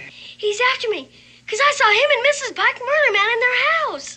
Israel Boone, I told you. This isn't a story, Ma. I saw him do it. They buried the body. Stinky and Pudge were with me. They saw it, too. It's true, Ma. I'm sorry to disturb you at this hour, Sarah, but it's very serious. Israel claims that Pudge, Stinky, and he saw Mr. and Mrs. Pike murder a stranger in their house and then bury the body. Homer, get in here. Hello, Mrs. Boone. Homer. Hi, Israel. Mrs. Boone has some questions to ask you, and I want you to tell the truth for a change, or I swear I'll tan your hide so red you won't be able to sit down for a week. Now, Homer, this is very important. Do you know anything at all about a murder in the Pike house?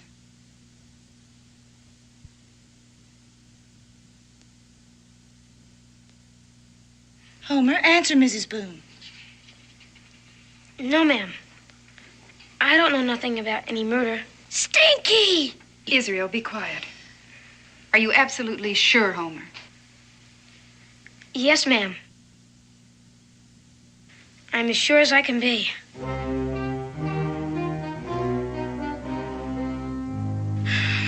Murder? No, ma'am. I don't know anything about it. Besides, Pa would skin me alive if I was ever out that late. That's truth for sure.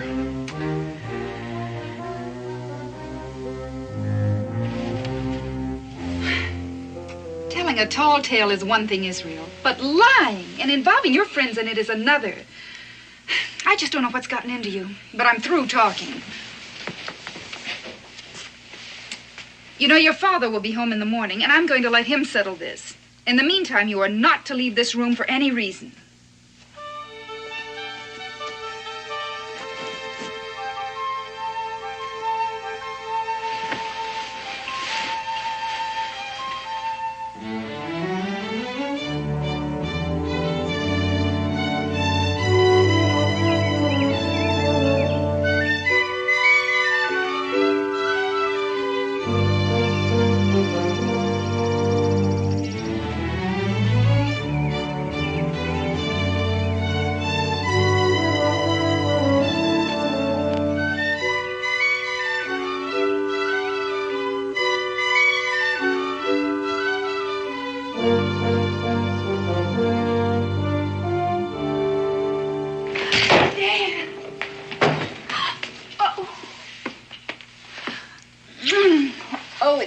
To have you home.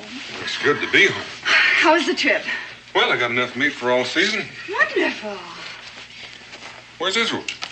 He's in his room. Pretty day like this? Is he sick? No. Dan, that boy has been impossible since you left. Still telling wild stories, only worse than ever. Oh, he'll grow out of it, Becky. It's just a stage he's going through. Now, I agreed with you before. But when innocent people are hurt, I draw the line.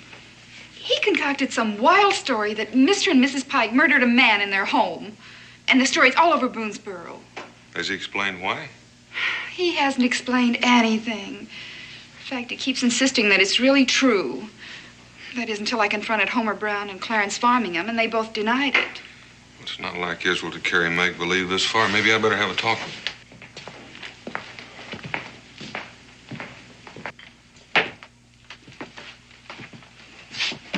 Israel? Hello? Is that all I'm going to get? Just a hello?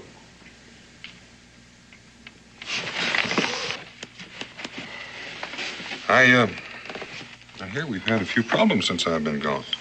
Your mother's very upset over your behavior, especially concerning that tale about the Pikes. But it's not a tale, Pa. Well, imagination's a wonderful thing, son, but you can't let it get away from you. Sometimes, before you know it, innocent people get hurt. And I know you never intended to hurt the Pikes, but they've been hurt. And I think you owe them an apology. An apology? They're murderers, and that's the plain truth. They're due an apology from you. The tale you told about them caused them a great deal of embarrassment. Now, you have nothing to be ashamed of in admitting you were wrong. I told a few stories when I was a boy. Some of them were pretty good, too. Now, I want you to come with me right now over at the Pikes, and we'll apologize.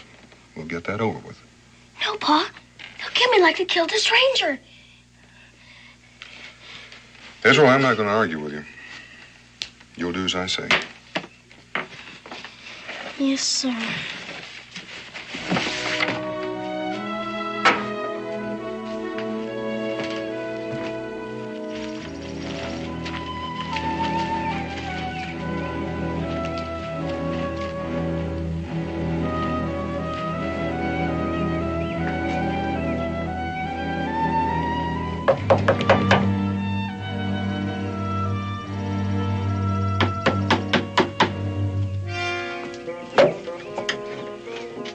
Pike. What do you want? Can I talk with you and Mr. Pike for a minute? Zach's not here. Well, then may I step in for a moment and talk with you?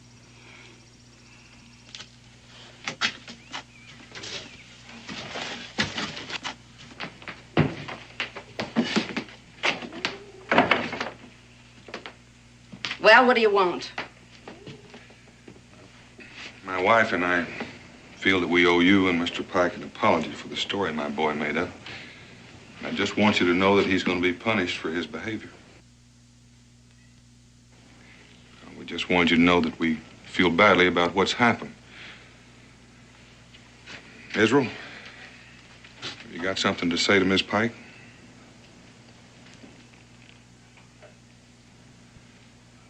Israel? I'm not gonna apologize. Leave him be. I wouldn't accept an apology from the little brat anyway.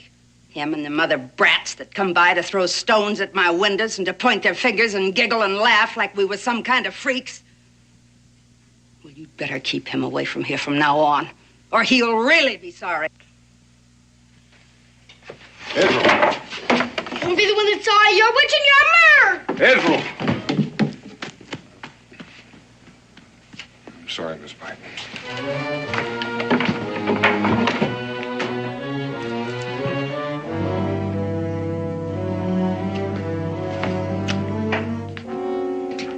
You heard? Everything. I think it's time that boy had an accident. One killing's enough. Maybe we ought to clear out. And have Daniel Boone wonder why we left. Why, that boy of his would have him digging out there in no time. Well, Sam could have told somebody about the gold. They could come looking for him. He was too greedy to let anyone else in on his share. The gold's ours, neat as can be. All we gotta do is get rid of Israel Boone.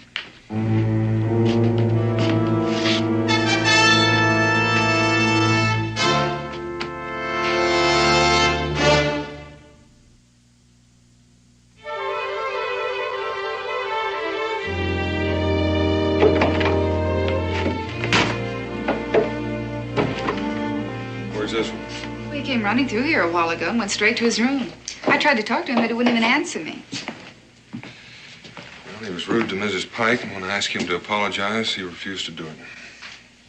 Dan, I feel very strongly about this. Now, you've got to do something more than just talk to the boy. Something has to be done to snap him out of it.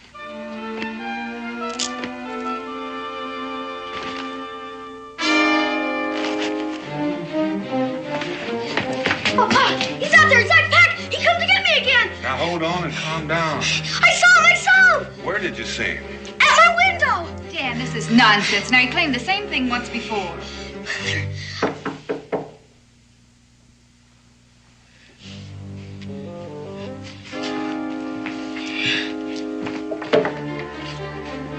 Well, howdy there, Mr. Boone. Come in, Mr. Pike. Thank you. I don't want to take much of your time. Hello, Mrs. Boone. Israel. I just wanted to stop by and thank you and Mrs. Boone for your courtesy. We were pretty upset by that story your boy started, but it's nice to know you cared enough about it to apologize like you did. Only, I wish you wouldn't be too hard on him. We know he didn't mean no harm. Israel, why don't you come over here and shake hands with Mr. Pike, and let's settle this thing here and now.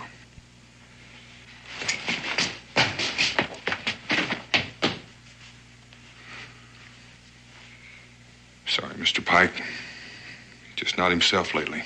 Spring fever's got him, maybe. But like I say, don't be too hard on him. Good night, Mr. Pike. Thank you. Dan, that was the last straw.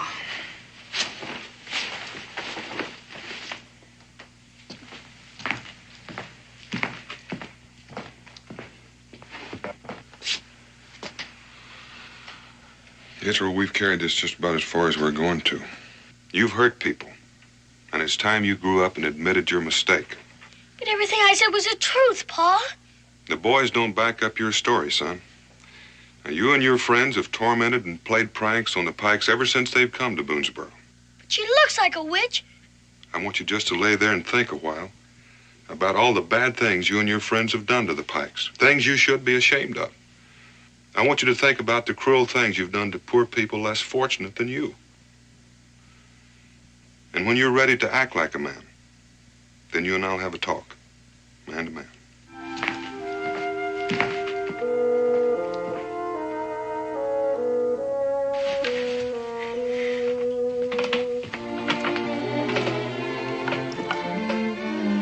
How's Israel? I haven't heard a sound out of him since you left. I reckon he's got a lot of thinking to do. I think I'll just stick my head in and see if he's all right. Well, I wouldn't do that, Becky. I think he's had enough talking to for one day. Hopefully some of it'll sink in and he'll be all straightened out tomorrow.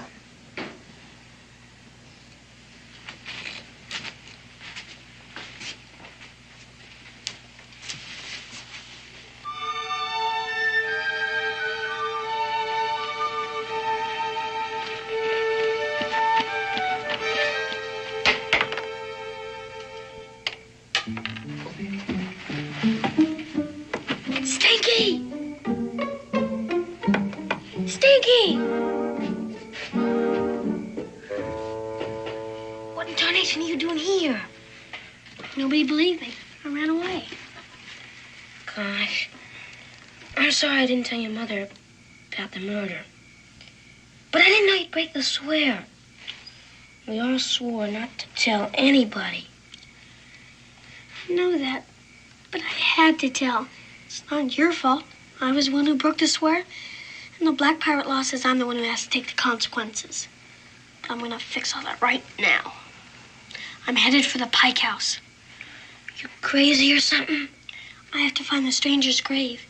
It's the only way I can prove to people that I was telling the truth. Well, do you need any help? I don't want you to get in any more trouble than you're already in. Black pirates are supposed to stick together.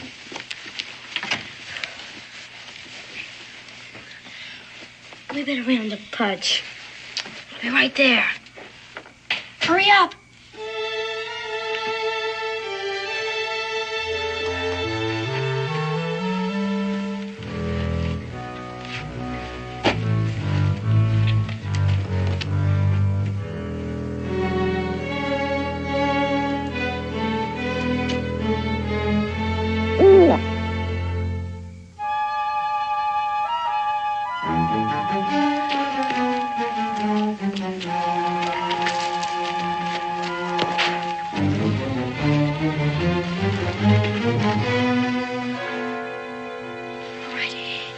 Shed behind the house where Pike keeps his tools. We're gonna need 2 shovels. Stinky and I'll get them while you keep watch. All by myself? Would you rather go with Israel and I'll stand lookout? No. It's kind of scary. Just hurry up. All right. If you see any movement from the house, give the Black Pirate warning whistle. Right. Israel. Yeah. What's the Black Pirate warning whistle? Oh, boy. Well, just whistle any way you can, Pudge. We'll know it's you. Come on, move out.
After carrying the stranger to the graveyard. Yeah. And I bet he buried his clothes here so nobody could ever find the bloodstains on him. Maybe there's more.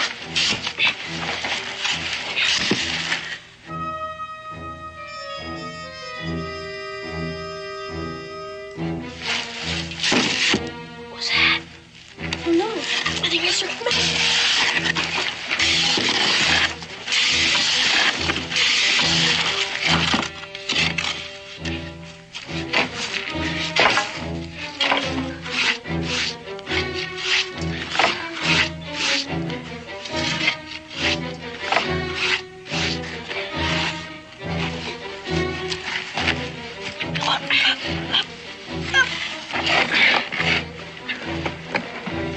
It's locked.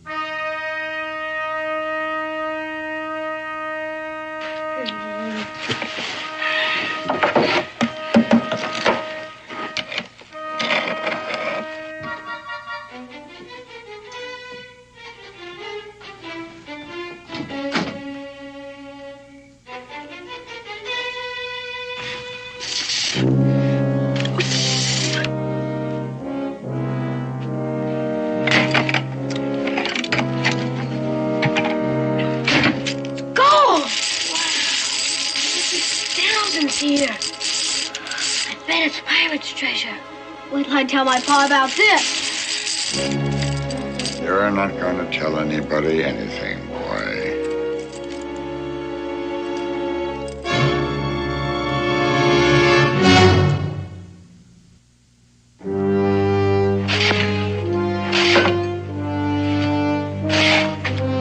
You sure you cover up that box good? You're gonna be sorry for everything once my pa gets hold of you. I don't think you heard right, boy. You're never gonna see your pa again. Now let's go for a walk. And bring those digging tools with you. You're going to need them.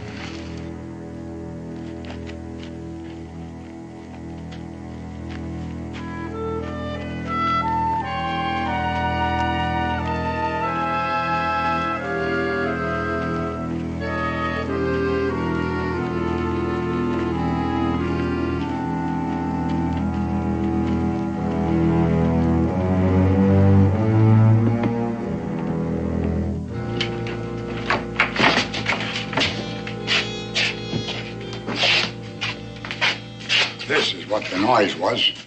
They found the gold in the shed. Well, that's the Boone boy, all right, but who's that other one? What's your name, boy? My name is Brown. Homer Brown, ma'am. Don't ma'am me, brat. Politeness ain't gonna get you nowhere. Let's stop talking and get it over with. I want to put them on the far side of the yard. I need you to hold a candle. Move!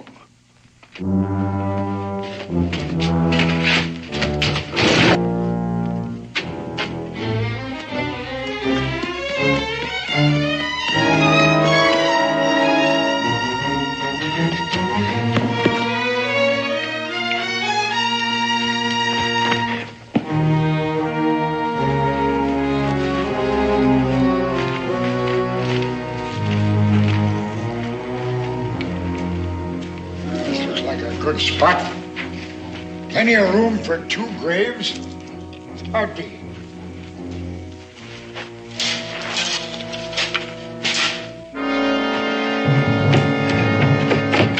Pa!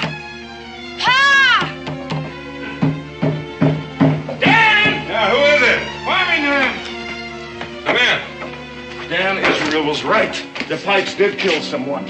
Israel and Homer are over at the Pike's house now.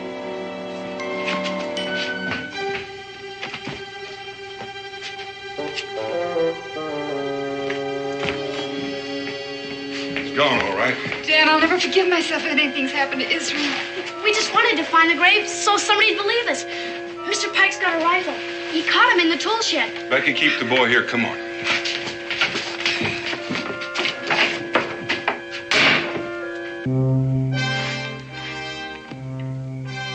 I'm getting tired. Dig. You haven't got much digging to go. Keep at it.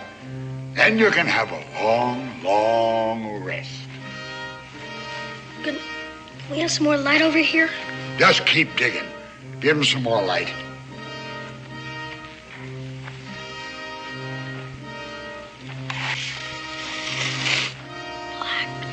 Pirates!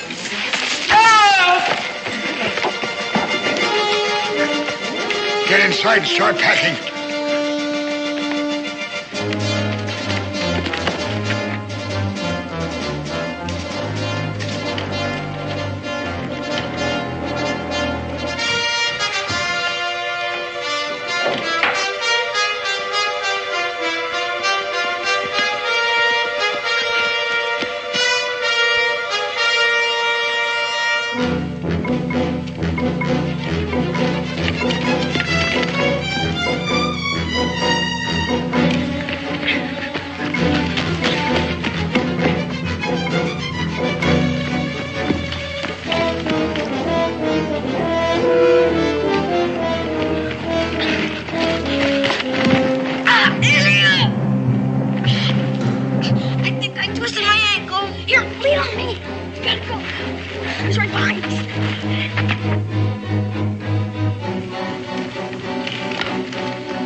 Digging their own graves. Come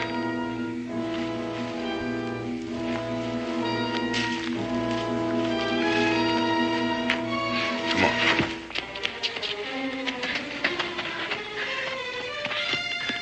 Come on. It's only a little more ways. Listen. Come on!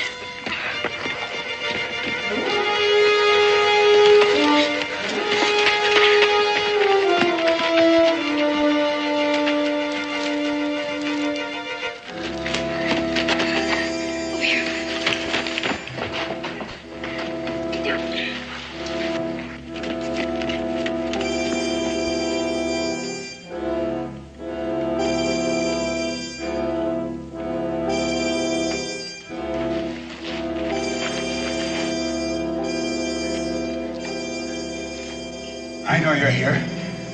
You won't get away this time. You might as well come out. I'll find you anyway.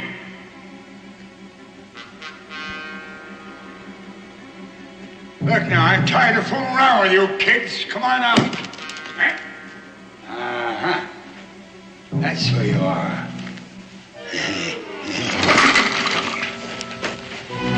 Wow, Vinny, it worked! Sail again! Yahoo!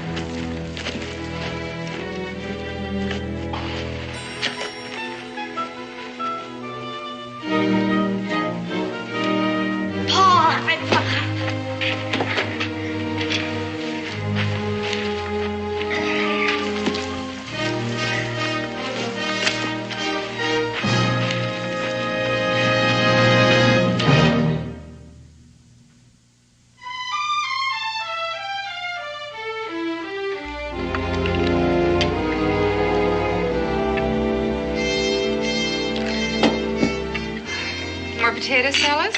No, ma'am. No, thank you. I'm about stuffed as it is. Pa, did they ever find out who the stranger was? His name's Sam Bedford, Israel. Evidently, he and Pike were in the Army together and were mixed up in an Army gold theft.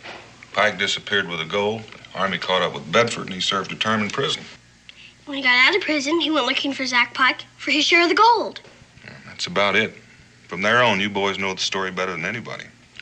Wow. Wait till everybody hears about this. We'll probably all be heroes. You'll be heroes to the Army when they get that gold back, that's for sure. You know, I wouldn't be surprised if they made you boys honorary colonels. Honorary colonels? Wow. Golly. The Black Pirate sails again! Yahoo! Israel, Yes, sir? I think I owe you an apology. You do? Mm-hmm. For that talking to about those tall tales. Oh, that's all right, Pa. I guess I'll tell a few more tall tales before I'm through. So just give me credit for the next time. To the game!